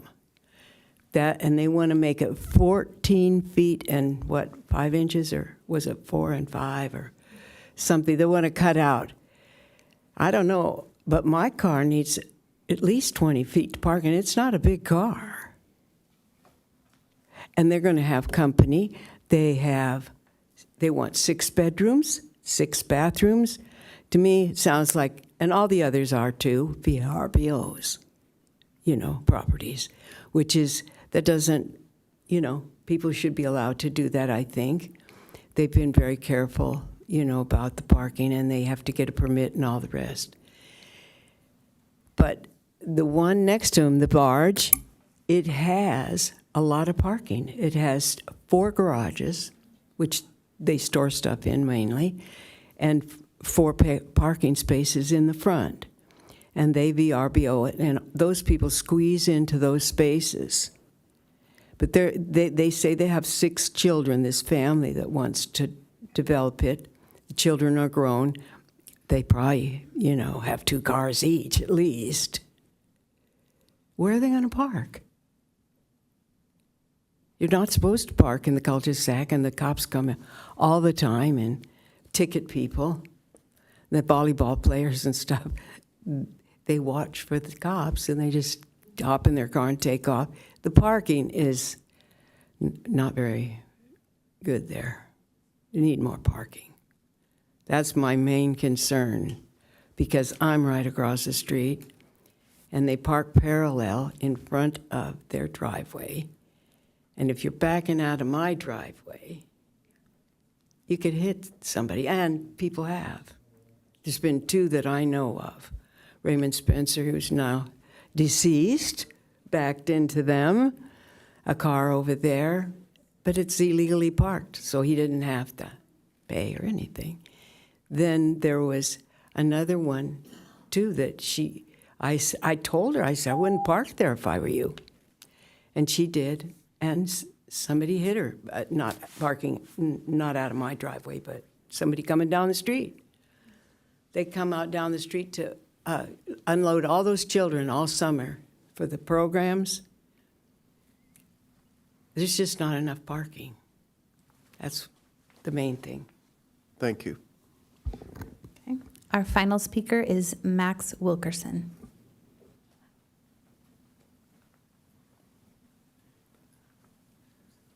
Good evening, Commission. I'm here on behalf of my clients who are the owners of the barge, so I guess I should say ahoy. They were unable to make it, so I'm here in their place, and I'll keep it short and sweet for you guys. I know the variance was referenced that allowed that home to be built as it was. Obviously, that was before Encinitas was incorporated. That also was before my clients purchased the home. Upon purchasing it, they worked with the envelope they had. They made it what it is. I think they dramatically improved it. The one message they want me to relay is they do not support this variance, and they hope you won't either. Thank you. I think generally now I would Maybe ask rebut? the applicant want to respond. Yes, Yes. go for it. Yeah, so we hear the comments about parking loud and clear. That's exactly why we incorporated more than the minimum parking. City code requires 3. We're doing 4. We're actually expanding the driveway area, which takes away from enclosed square footage. So the driveway will be deeper than it is now. So it's actually an improvement of the parking situation. There is no intent whatsoever on the behalf of our clients to VRBO this. This is for their own use, for their own family. And, we're deliberately designing this so that both the occupants and the guests have enough off-street parking. It should be an improvement rather than an exacerbation of parking issues. As far as the views, this, the design is different, but it actually, you still have spectacular ocean views. It's essentially within the same, the views are going to be the same as they were before. And on the backside, they're actually expanded quite a bit because we're pulling away from the edge of the bluff. Did I hit everything? Just one more thing. Yeah, so we listened to Charlene and a lot of the neighbors very in depth, and that's why we got the 2 extra parking spots. We gave the sidewalk, and then we also took away a curb cut that was there to provide off-site parking as well. And so we spent many months with the community listening to those complaints, addressing parking, also addressing the articulation on the front of the building. To speak to the neighbor to the north, we have worked hand in hand with Troy many times. We actually, by height regulations, can have structures on that northwest element. Mr. Sayer and Mrs. Sayer complied on several different occasions to remove those structures from the rooftop or the area that could be actually additional living space so that we would not block their view. So I just wanted to say we're doing everything that we can to accommodate everyone and accommodate all their needs. So. Thank you. I'm going to close public comment, and let's move on to commission deliberation. I have a question for staff. Is Yeah. that address currently a short-term vacation rental? This one in particular? Yes. I do not know. If it is a, I'm just curious because there was a speaker who said that she knows it to be VRBO. So I'm curious as to whether or not it's a licensed short-term vacation rental or an unlicensed short-term vacation rental. And if it is a licensed short-term vacation rental, does that license transfer to a new like the tear down and a rebuild? I believe they would have to apply for a new one because it's based on the floor plan that is provided. So a new one would have to be applied for. Thank you. If I may interject, I don't know that that's what she said. I thought perhaps she said that there was VRBOs in the area, but was not saying that this one in particular was used for short-term rental. Is that correct? It could be. I said it could be. Could be. Oh, later, not at the moment. Okay. Thank you. But this paper you handed out tonight said that the driveway is going to be. Just for the record, we can hear you, but it's not going into the recording. So it doesn't end up on the official record. So come on up. It says 15 foot. A little closer to the mic. If you could speak 15 into the foot, mic, 4 please. inches. There was a tall guy just before you. Oh, okay. It says 15 feet, 4 inches, which is what I was crying about. Now you're saying they made it bigger than that after talking to us. But this paper right here tonight says they're going to have 15, 4 inches, and it used to be 20. I think that's to the upstairs, the second floor that kind of sticks out a Well, little bit. that was 13 feet. They want Let's 13 keep feet it on to the the stick-out discussion part, about which whether it was a doesn't VRBO. bother She's the answered parking. Okay, yeah. Right? We've closed the public comment. We've closed public comment. We'll dive into this, trust me. Okay, thanks. So thank you, Steve. He keeps As me on relates track. to the VRBO, Airbnb rental, regardless of the product, would it be relevant if it was or wasn't in this application? I'm just It is curious. not relevant. Thank you. They'd have to get separate permits for that, and, what you do with your house is up to you. If it was, I might have more concerns if it was something that was obviously able to be sliced up into lots of little apartments. I think we're into commission deliberation. Does we have, I look at this, I'm going to start right off because this is probably like the fourth variance I've dealt with in the last 7 years. Variances are meant to be rare. And very few of them have been approved. There is, and I also had one knee-jerk reaction, which was like, we have a legal nonconformity which we want to expand. And I really don't like to expand legal nonconformities. They don't go away. They're now new legal my goal up here is to eliminate such things and turn them back into legal things. That given all that, the northern setback of 9 feet 4 inches was, I hadn't even noticed that one at first. That's like 1,200 square feet for the 64-foot thing. It's a big deal.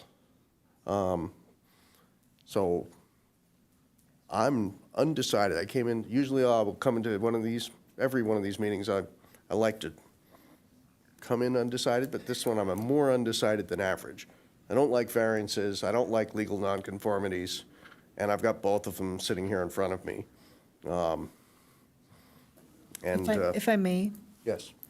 so the task this evening is to look at the findings. So whenever you have a variance, a use permit, a design review, you cannot approve a project unless you can make the findings.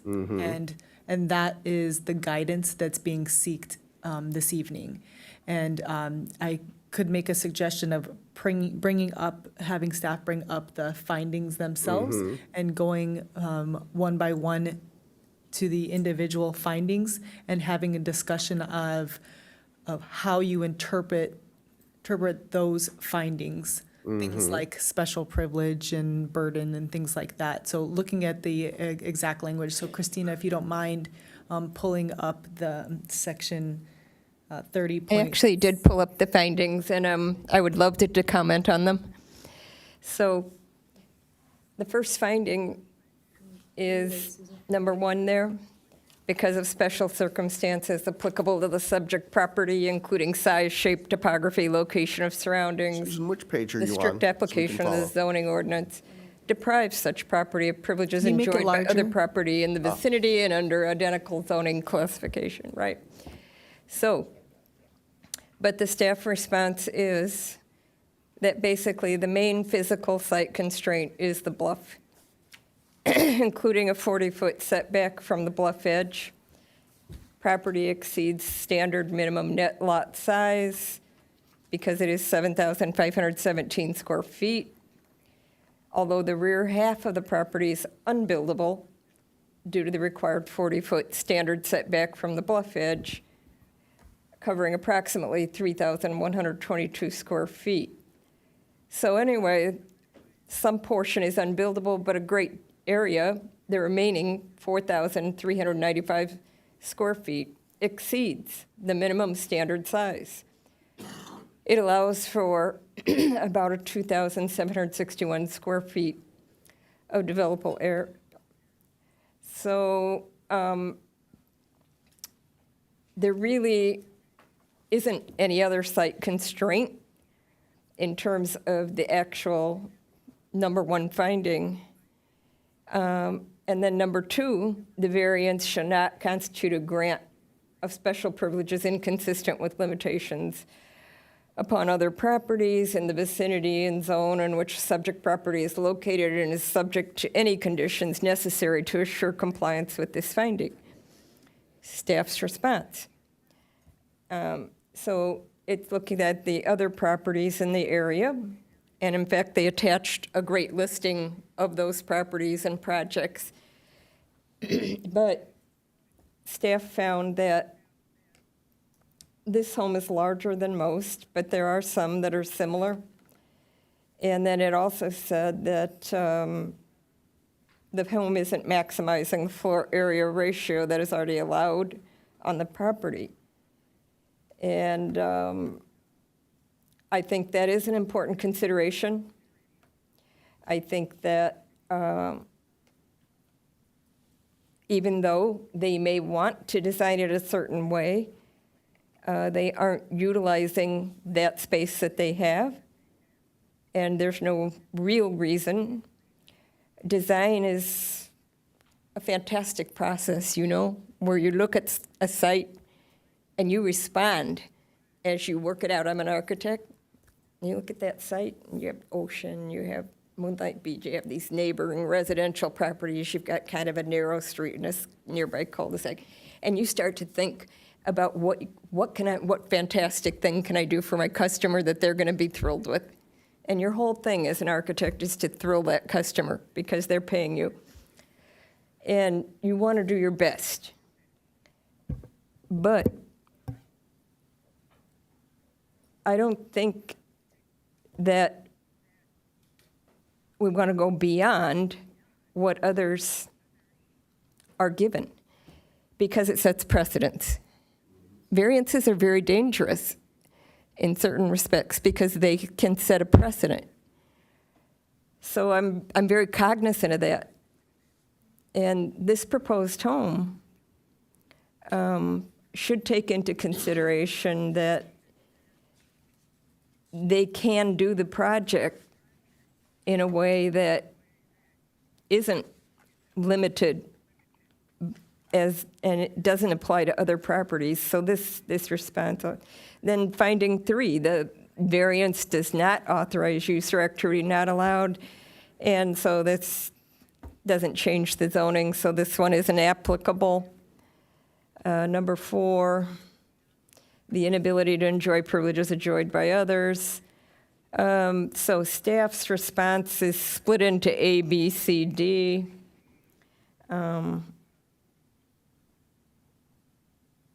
So the staff was able to make that finding. They said the variance would not authorize or legalize any public or private nuisance. So that one kind of is thrown out.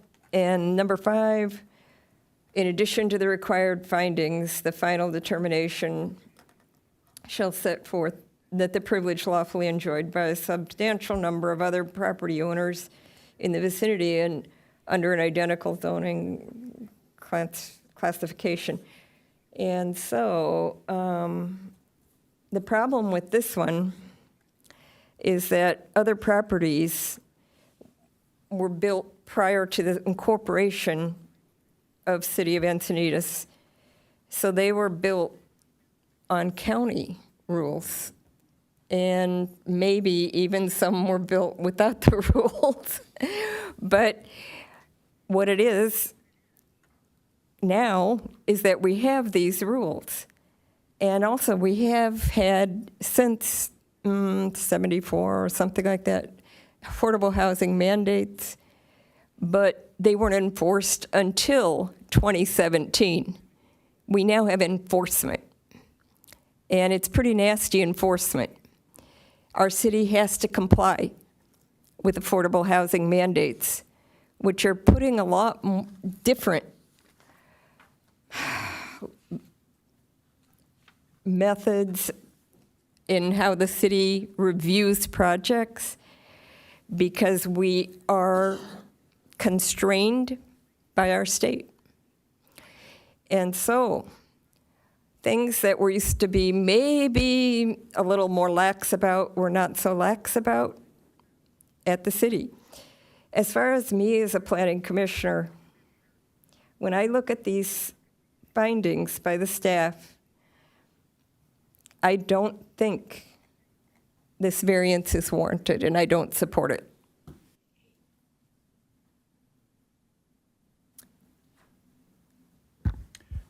I'd have to agree. I'm looking through this list. There's several 4A, 4B, 4C, 1, 5A that I don't think I see an obvious support for on my own side. I feel like there was a bit of a burden of proof on the applicant to really demonstrate to us why these were burdens to them, and I don't feel as if any of this has been particularly burdensome. So I kind of like you, Kevin, this is a messy one. I wasn't sure where we might go, but I guess my concern here is that we are effectively trying to kind of rezone that street one property at a time, when maybe the broader issue, I could see why these coastal properties should have maybe a reduced front setback, but they don't. It seems like there's a different process for going about doing that, but doing a one-off, one by one down the street seems like a really difficult way of approaching it. So that's kind of where I am. The issue about the north setback, I mean, it's still a 5-foot setback. The wall, you know, there's reasons. Everybody has to deal with BMPs. Everybody has to deal with fire department access. You know, there's some topography that they have to deal with that wall, and that might be quasi, you know, unique or special to that property. But I'm sure it looks like all those properties are stepping up the hillside. So to me, nothing has been presented that just makes it a real obvious candidate for a variance. Okay, so I'll go. So I agree that I don't like variances. I don't think we should be in the business of, as Susan says, setting the precedent to allow variance after variance after variance. And I am more on I mean, I understand that we have to let people, if they have legal nonconforming, keep their legal nonconforming, but I don't think we should be in the business of expanding legal nonconforming. I don't think that's what we want to do I don't want to do as a planning commissioner, is expand legal nonconforming. And I don't see anything in this project applying the variance guidances that are here. I don't see that this particular property, using it as an example, presents anything. I mean, it's a nice sized lot. I mean, they were able to design a house that's over 6,000 square feet on this property. with a 9-foot setback on the north side and with the 25 feet and then the 40 feet in the back. I had the discussion with the one gentleman about if they kept the legal non-conforming, what would the size of the property be? I don't think there's anything about the topography or how the lot is shaped or anything like that that would allow for any kind of special variance that somebody has a livable structure. And I think that there's been nothing demonstrated here that they can't build a livable structure within the constraints of this piece of property that would justify us giving a variance on this property or any other property that's similar to this. So my stance would be that we don't expand variances. We have to give people legal nonconforming if they have them, but then we kind of draw the line there. Yeah, I think the main reason it's here in front of us tonight is that somewhere along the line, they got the impression that they would get the variance, and therefore they designed a home like this. And I feel getting the temperature here, it's like, no, we don't like variances, and it doesn't seem particularly justified. To Susan's point earlier, you can design all sorts of different solutions to this thing. I feel like we're being presented a design that hasn't changed.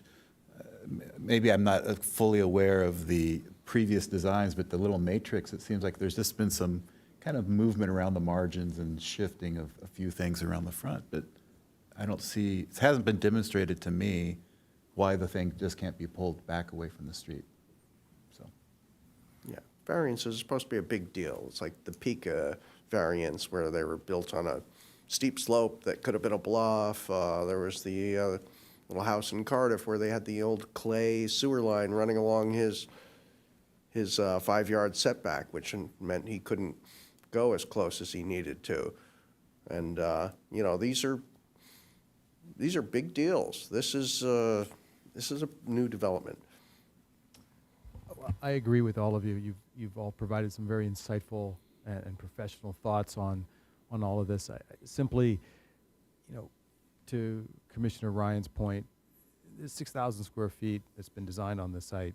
That's a big envelope. I'm not an architect. I don't claim to be anything near one, but that's a pretty big envelope to work with.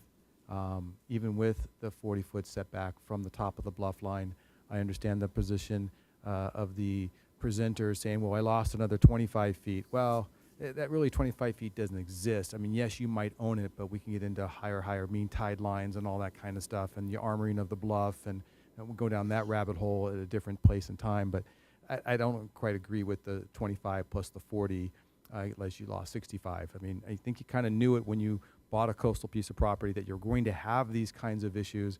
We haven't even got into what it might look like today or tomorrow. I think that the staff looked at even a greater restriction based on greater bluff erosion that could also occur. And then here we would be, in a 10, 15 years with the building falling into the ocean and having to deal with all of those issues. And it's not too far-fetched, but I think we're here to discuss those types of things. And then the variance, I think could even be more restrictive in terms of the setback from the bluff, and staff thought there was a reasonableness with the 40 feet. I think at the end of the day, precedent is key. And, there could be, the only thing I can think of that would be relevant would be under the new plan, making it conforming. Maybe the concession is you lose the steps down to the bluff because maybe that damages the bluff. If I think right now in the aerial photo, there are some steps that go down. So maybe that all comes back when they're coming back for plan check or approvals for this, because we have to come back and see the final plans when they decide to present them. So there are some things that could be worked on that could protect the bluff through approving a project in the future, but maybe that's in the future and not now with the variances. and I might just add, I think we're in finding a lot of agreement here. Since the staff is looking for input and how they might respond in the future, I would say I'm not sure that a variance is even the vehicle for like some horse trading, right? Like you take the stair away and we'll give you the, yeah. don't want the staff to go away thinking, okay, that would be a whole different discussion, I think. Agreed. I'm just projecting, and you're right, that's not the time or place based on what's in front of us right now. And I would agree with all of you that a variance is not warranted at this time based on the plan that was presented to us. I think the applicant has an envelope to work with and could come back with alternatives. So it's my understanding that staff wants guidance as to what planning commission thinks about variances, generally speaking, too, not just, because this plan in particular, we're not making findings really to this particular plan, but to the issues regarding variances. So this would provide guidance on how to make those findings when it relates to bluff projects. So for example, if we look at the very first finding, when you're looking at because there's special circumstances. So what I'm hearing is, looking at a project like this size, meeting the underlying zone, if it meets that, then that's not a special circumstance. Shape, if it's the standard rectangular, then that's not a special circumstance. And what I'm hearing is topography, it's a bluff project, so that's not a special circumstance because it's a bluff property. But I think one of the things we had said was when you are a bluff property and you have to go beyond the 40 feet, that was staff's interpretation that would be a special circumstance, and I wanted to also gauge that, and that can range from, a 41-foot to a 70-foot, sometimes even greater, depending on where you are on the bluff, right? So that's kind of one thing that staff does in determinations for whether or not there's a special circumstance. And then what I heard this evening that I thought maybe also would be a special circumstance, so is kind of coming into staff's brain and how we're looking at these, is that their proximity to the beach, and that is a special circumstance and kind of does add a little bit more of a high-intensity burden for the site. And so I would then, as staff, kind of err on the side of, well, then there's at least that special circumstance on this site, on this property, or even anything within the vicinity of beach access. And so maybe you can discuss, at least for that finding, for the first part of the finding, that is the thought process we go in. I want to know that we're going in the right direction when we are looking at variances as it relates to that. If there was somewhere in the report, it talked about the rate of erosion.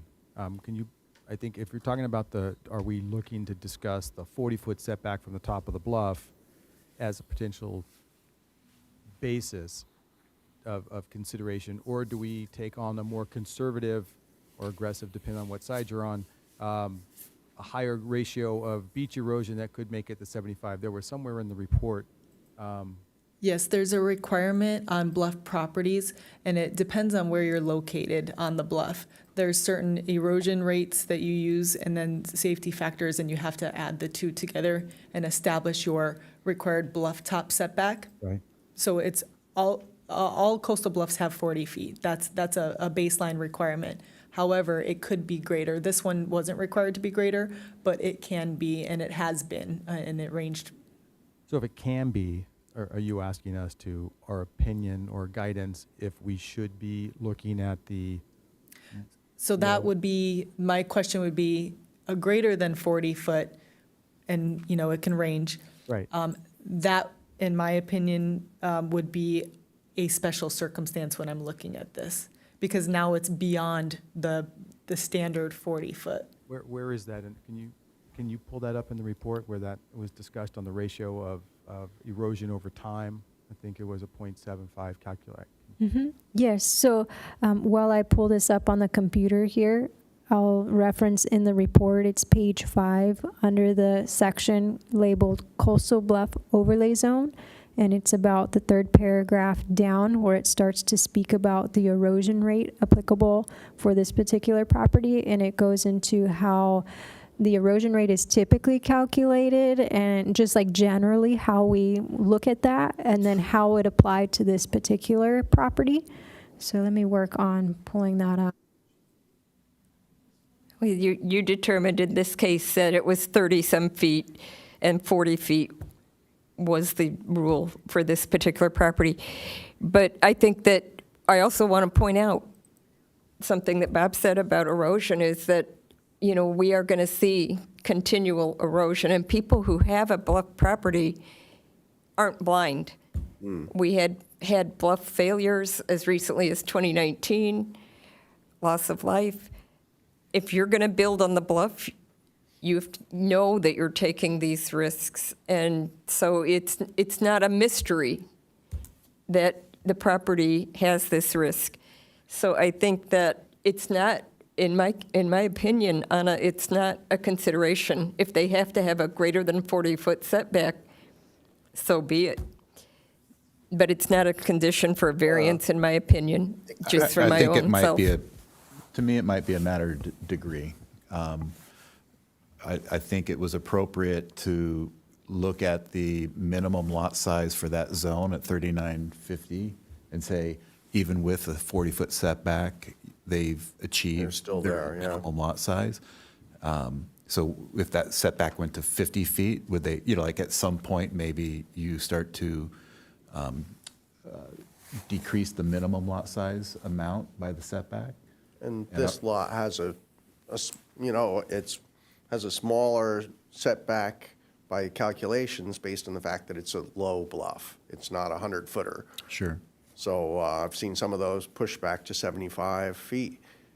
And I can see, and this is, you know, guidance for staff, if that did push past 75 and now you had only 2,500 square feet buildable space, then that would be a special consideration. If the standard is 30, what is the standard? 3950. 3970? 3950, yeah. So that one I can see as a special consideration that would, staff would, that wouldn't guarantee a variance, but would allow a discussion on it. And that would be based on finding one. May I chime in? Please. Just to make sure that I'm hearing what you're saying correctly, because staff will take this as guidance moving forward. So just want to make sure we're understanding. So from what I'm hearing, it sounds like if the bluff setback is such that it's starting to reduce what would typically be allowed as a minimum lot size in that zone, then that's when we would start to consider maybe this is a special circumstance. Is that correct? That's Yeah. my thought, I think I see consensus here. Or not. maybe not. Or not, but it's grounds for discussion at least. Yeah, I would agree with that. I would agree with that. Okay, and then the next part of the finding, the strict application of the zoning ordinance deprives such property of privileges enjoyed by other property in the vicinity and under identical zoning classification. So by requiring them to comply with the zoning ordinance, which in this case would be that they can go to whatever the legal nonconforming setback is in the front. We had said that that's a reasonable request to go to the second story at that property, at that setback, established setback. We're on finding two? It's second part of finding one. Oh, okay, Yeah. gotcha. So depriving, by requiring them to have the strict application, it deprives them of privileges enjoyed by other property.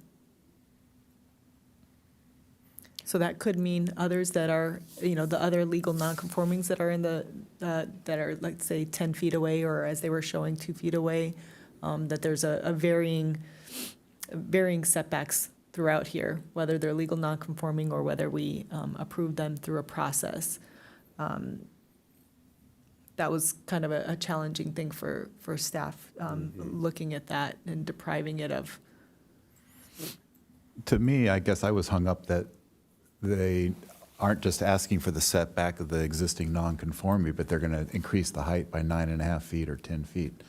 So in my mind, if you want to keep the nonconforming structure, then keep the envelope of the nonconforming structure. I mean, I agree. And correct me if I'm wrong, if they can continue on the non-conforming position. They've chosen not to.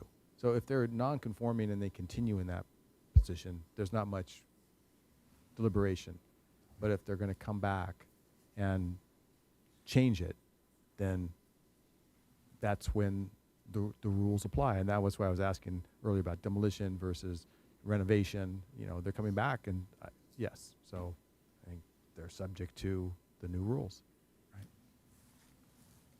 But also, I think that the city of Encinitas is different than many other jurisdictions. Many jurisdictions do not permit nonconformity to remain, especially not if the extent of the construction is 50% or more of the project. So I think that Encinitas code is deficient, in my opinion, and it should be that the people who are working on updating our code should think about that and understand that they are behind the times or backwards.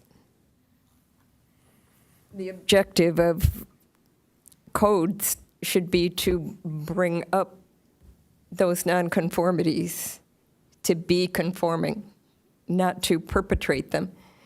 And also our state codes require you to bring your electrical up to code when you do things and so forth for safety. So, yeah, so my thought on this is that it comes down to, I think, what looks like, well, it's not fair that we can't have our driveway as close to the street or our garage as close to the street as other people. They get that privilege of having their garage closer to the street than I'm going to. But I don't think that should be, I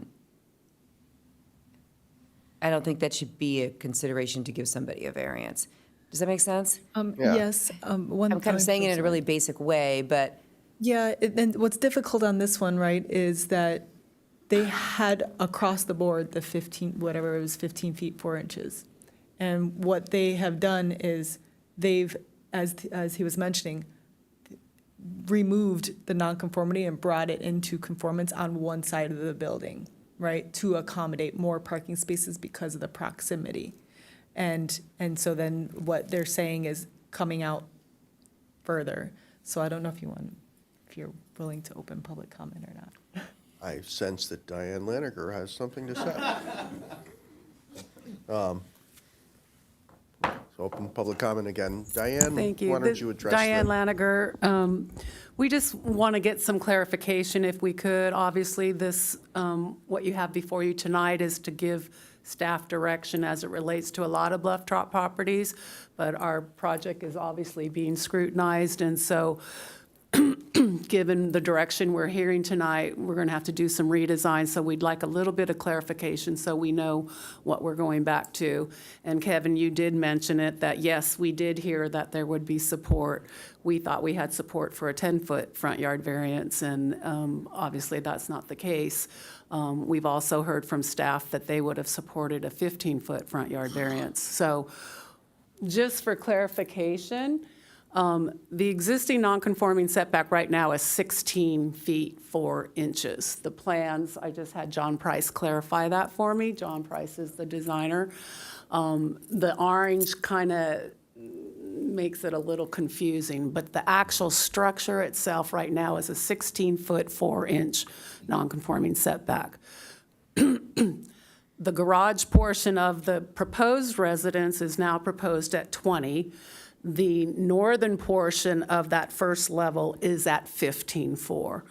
So that's one thing. We'd kind of want to know what you folks would support in terms of coming back in. And then what would you support at the second level? Would you support the 15-foot variance? Would you support a 16-foot 4 and a second level at 16-foot 4? So those are just some things we want, and I think Marshall may have a few other questions, if it's appropriate for us to do that. Fair enough. Are we allowed to give that kind of input when the project isn't specifically before us? I'm It's- asking is. staff and the attorney. I feel like those answers were just given, that it didn't sound like any of us supported any front yard setback variance.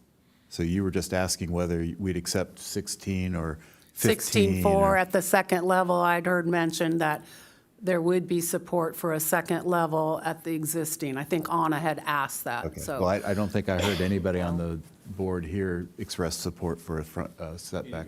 Any variance in the front? Non-conforming. We I have don't a- think it's our job to give that Well, answer. that's It's not a staff's job. variance at all. That's You're staff's- within your you right should It to is talk at go the to with- second staff. level, just so you know.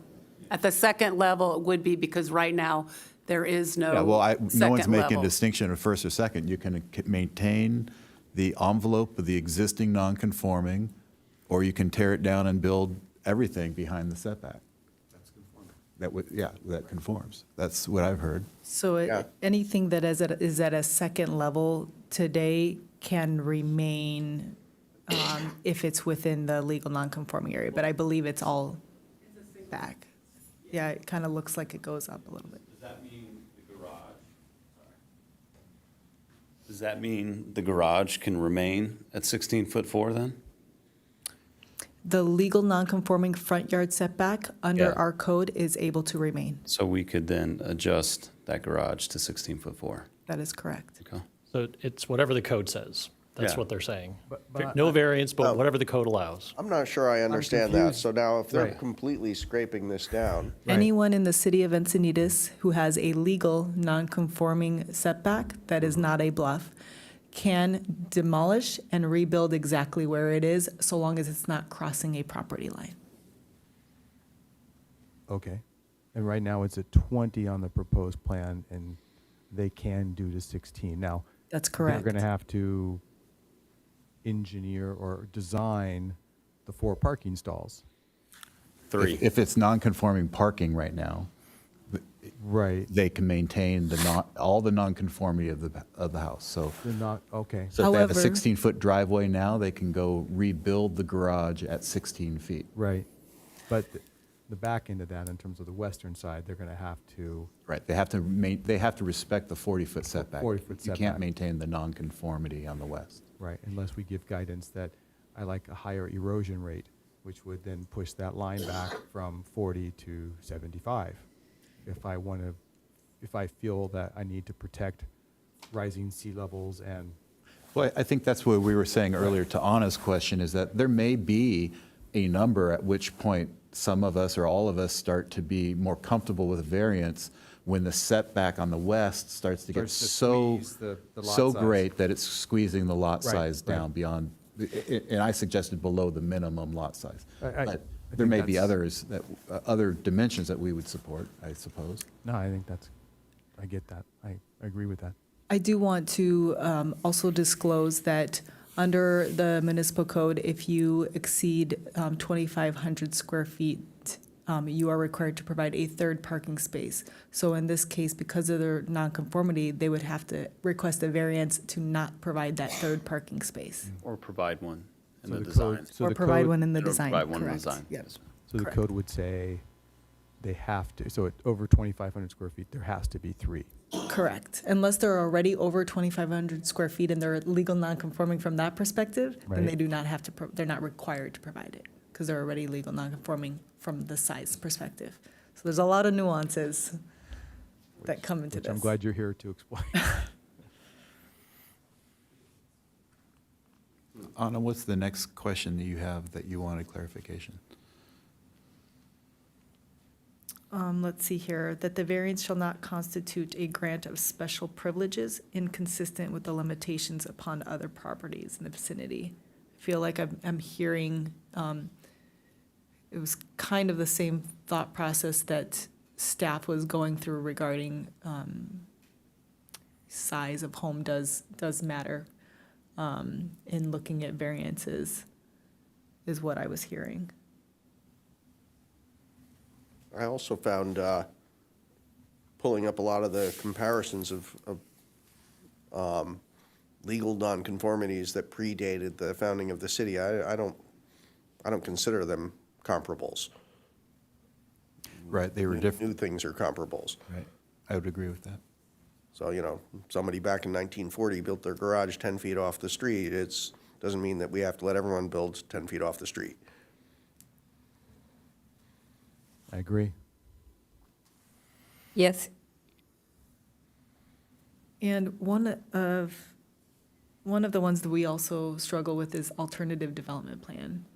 And it says the inability to enjoy privileges enjoyed by other property in the vicinity and under identical zoning could not be avoided by an alternative development plan that will be less than significant. Well, you have a scenario where everyone has different preferences.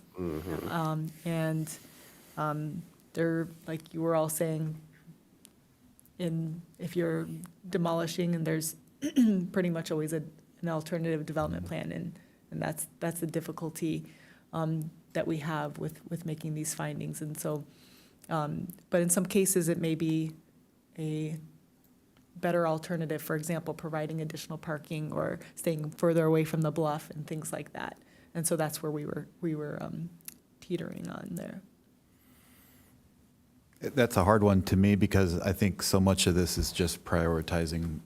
We've had other projects where they wanted a big backyard. Well, that seems like a personal choice that you preferred outdoor space to indoor space. But does that mean we have to grant a variance to achieve that? You know, just so to me, it looked like the deck projection or the architectural projection was going to be 18 inches more than what was allowed. So why didn't you just move the building wall back 18 more inches if you need a deck of that size? I don't know.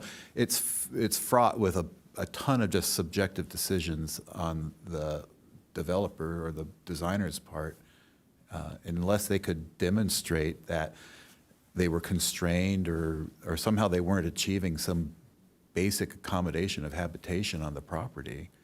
A lot of that developed from the CPP process, so we had much more of a wall facade on the easterly face. Yeah.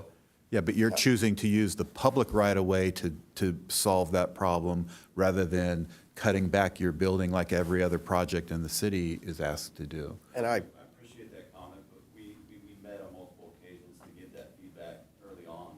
Yeah. To find that out. It's a big difference also that if you're cleaning the slate by demolishing everything and then you're building brand new, you have a palette of unlimited options. So it's not like you need a variance. Yeah, had we had this discussion 3 years ago and set out guidance for staff before you even considered this project, you would have designed a different project. You know, and I think we all agree there, both sides of the fence here. Well, you guys have done a good job because this is the first variance I've seen in, 18 to 24 months. So, I mean, clearly the guidelines have been working, and a lot of people have, I'm sure, pulled building permits in the last 24 months without so many variances. So they seem to be working so far.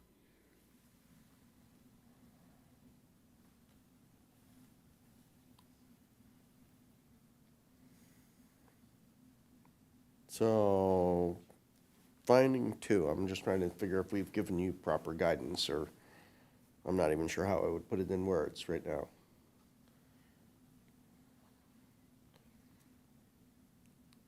I think with the discussion we're hearing, it kind of answers our question about how we look at special privileges and looking at adjacent properties, as you're talking about, not considering the ones that are legal nonconformities for basis of allowing variances. And I do understand that it's case by case, right? And there's different scenarios and different implications on properties that factor into it. But this does help kind of frame how we should be looking at them. Because as you can see, you can look at it one way and another. So this is helpful guidance. And I don't know if staff has any other questions or. Well, one more thing about what you're saying is that when you're looking at things case by case, it's usually not a good way to go. The better way is your guideline of saying they still have enough area to meet a certain criteria. You know, having guidelines where you can look at numbers and they apply to every case is a great way to go. Because if it has to be one-off here and there, you're just opening this big can of worms that it's going to make it so much more difficult for every project to have it just drug through the, it's harder for the customer, it's harder for the city. Yeah, one example of a variance that was approved was a property that had an average lot slope of greater than 10%, and they're limited to the 10, 12, and 14 height limit, and the neighbors all had 2 stories, but because where they're located on the block, they could only be 1 story. And so that was a special circumstance where everyone else was enjoying a 2-story, and they couldn't because of that height restriction. So that was one example that this planning commission had approved. Wasn't that in your neighborhood? That was the gentleman with the slope in the backyard? Correct. Okay. Yeah, it's the peak of variance. Right. They end up with names. Because we discussed this project specifically, I don't know if it's appropriate to see if there's any other questions from this applicant. Can you come to the, So just reiterate, so we have clear understanding so that we can help our customer move forward and help satisfy everything else. Hearing you correctly, 16'4" is acceptable, 3 parking stalls, and everything else that we've been conforming to should satisfy what we're discussing here right now? as far as setbacks go? Yeah, okay, Correct. okay, thank you. May I ask a question on that? For the second floor, are we continuing the non-conforming setback, or are we asking that to come into conformance? Because currently from the first 20 feet, there isn't a second floor. So I just wanted to clarify that, because that was another thing in conversation that we've had with the applicant team, and I just want to make sure we know what we'd like to do. Is there a provision that allows a second floor to build above the wall lines of a non-conforming first floor? We can look at conceptual review. There's a section of the code that's conceptual review that is one of the very few areas of private views that comes into play when you're looking at them. So we can look at that for the applicant to see if it's an avenue, because it's another type of permit that you apply for that's not a variance. So we can see if that's something that would be applicable to this site. It allows you. I think, Side I'm yard thinking setbacks. about the side yard setback, I think. Okay. Yeah. If we can think of anything else, we would definitely let the applicant know on that. But what were you thinking? I think it is there is something in, I mean, I've done it in the R11 zone, but I think it has to do with matching the wall of a side yard, even if it's closer in the setback. You know, it's a non-conforming 1-story wall. You can build your second story and build to that exterior wall. Yeah, Diane Lanninger is correct. It's for side yard setbacks. It allows you to do that. Okay.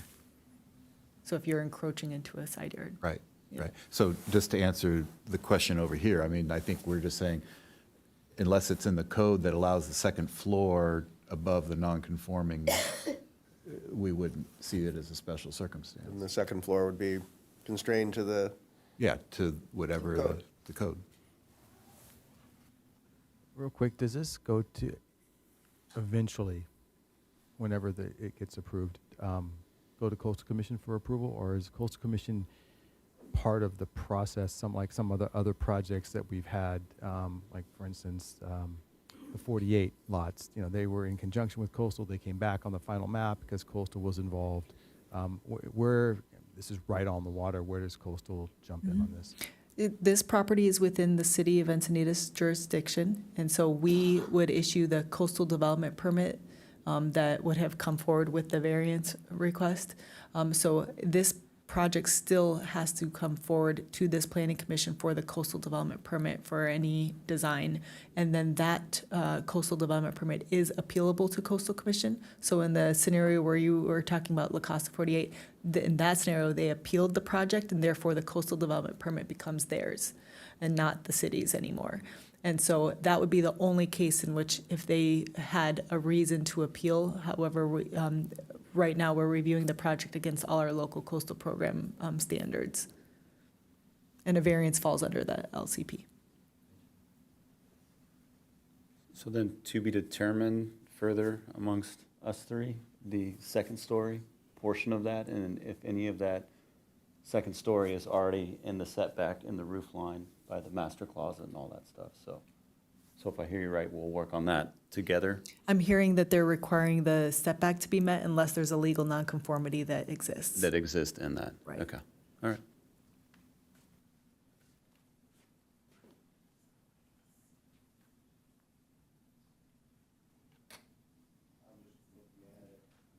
So I think that's it as far as what staff needed.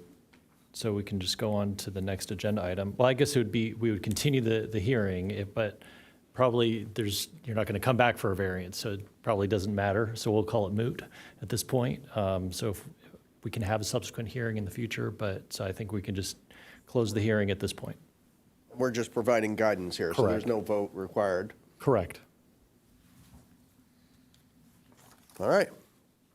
Moving on. Future items added by the Planning Commission. Anybody? No? Planning Commission reports. I actually have one. Yeah.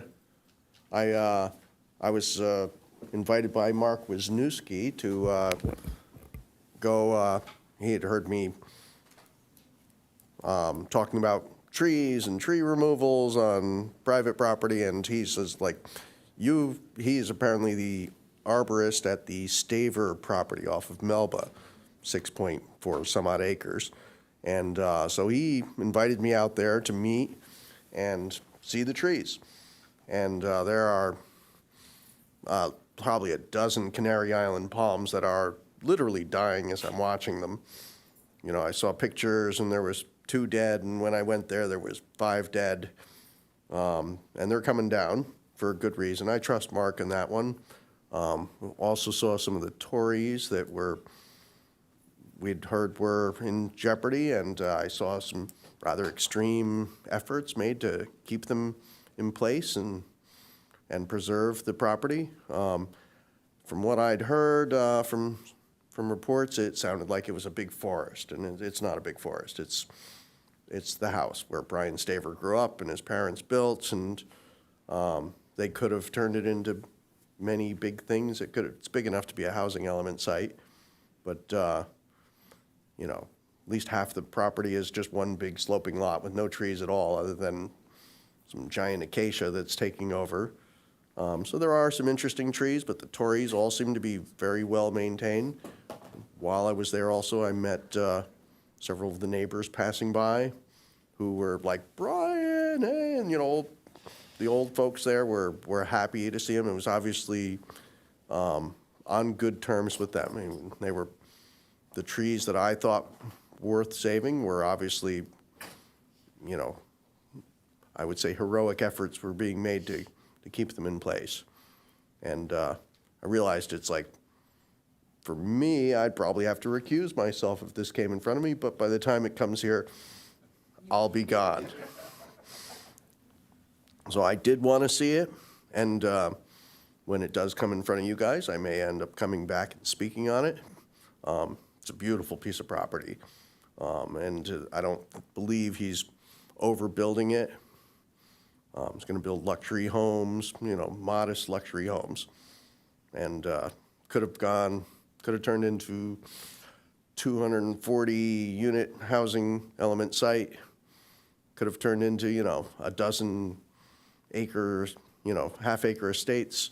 But the tree management from Mark Wisniewski was spot on. I mean, it was, so I know I've heard it called an environmental nightmare, but honestly, I didn't see that. And I wanted to report that I did go out there. I spent probably three hours touring the property. And, Mark, whoops, that's my little boy's bedtime. But Mark was very voluble. He had lots to say about the trees, more so than I needed to hear at the time, but the trees were being well cared for, and I think the noteworthy trees are all being preserved and worked into the plans. Brian Staver had all the plans, and I was like, really don't want to see the plans. You guys we'll see the plans soon enough. But anyway, that was my report. It was an interesting field trip, and enjoyed myself. The views were like absolutely to die for. But that was my report. And anyone else? Nope. Secretary reports. Anna, what do you have for us? The only item I have is that there will be 2 vacancies on the Planning Commission. It has been posted online, the 2024 scheduled vacancies. And they're city council appointed commissions, and they list all the commissions here, but specifically for our group, there will be 2 openings, I believe it is. And it says here, I'm just going to read from the website, there are 2 application deadlines, one for incumbents wishing to reapply and a later date for all other applicants. The deadline for incumbents wishing to reapply is Thursday, January 18th, 2024 at 5 p.m. And the deadline for all other applicants is Thursday, January 25th, 2024 at 5 p.m. And all applicants will be asked to attend the February 14th, 2024 City Council meeting. And it says, subject to change, to briefly discuss 2 to 3 minutes their qualifications and interest in serving on a commission. Appointments may be made at the same meeting or continued to a future City Council meeting. Terms will begin March 1st, 2024. And that was all I had, other than happy holidays. Thank you very much. If there's nothing else, we're going to adjourn to our next regular meeting of January 18th. I hope that's correct. That's what I've got in my notes.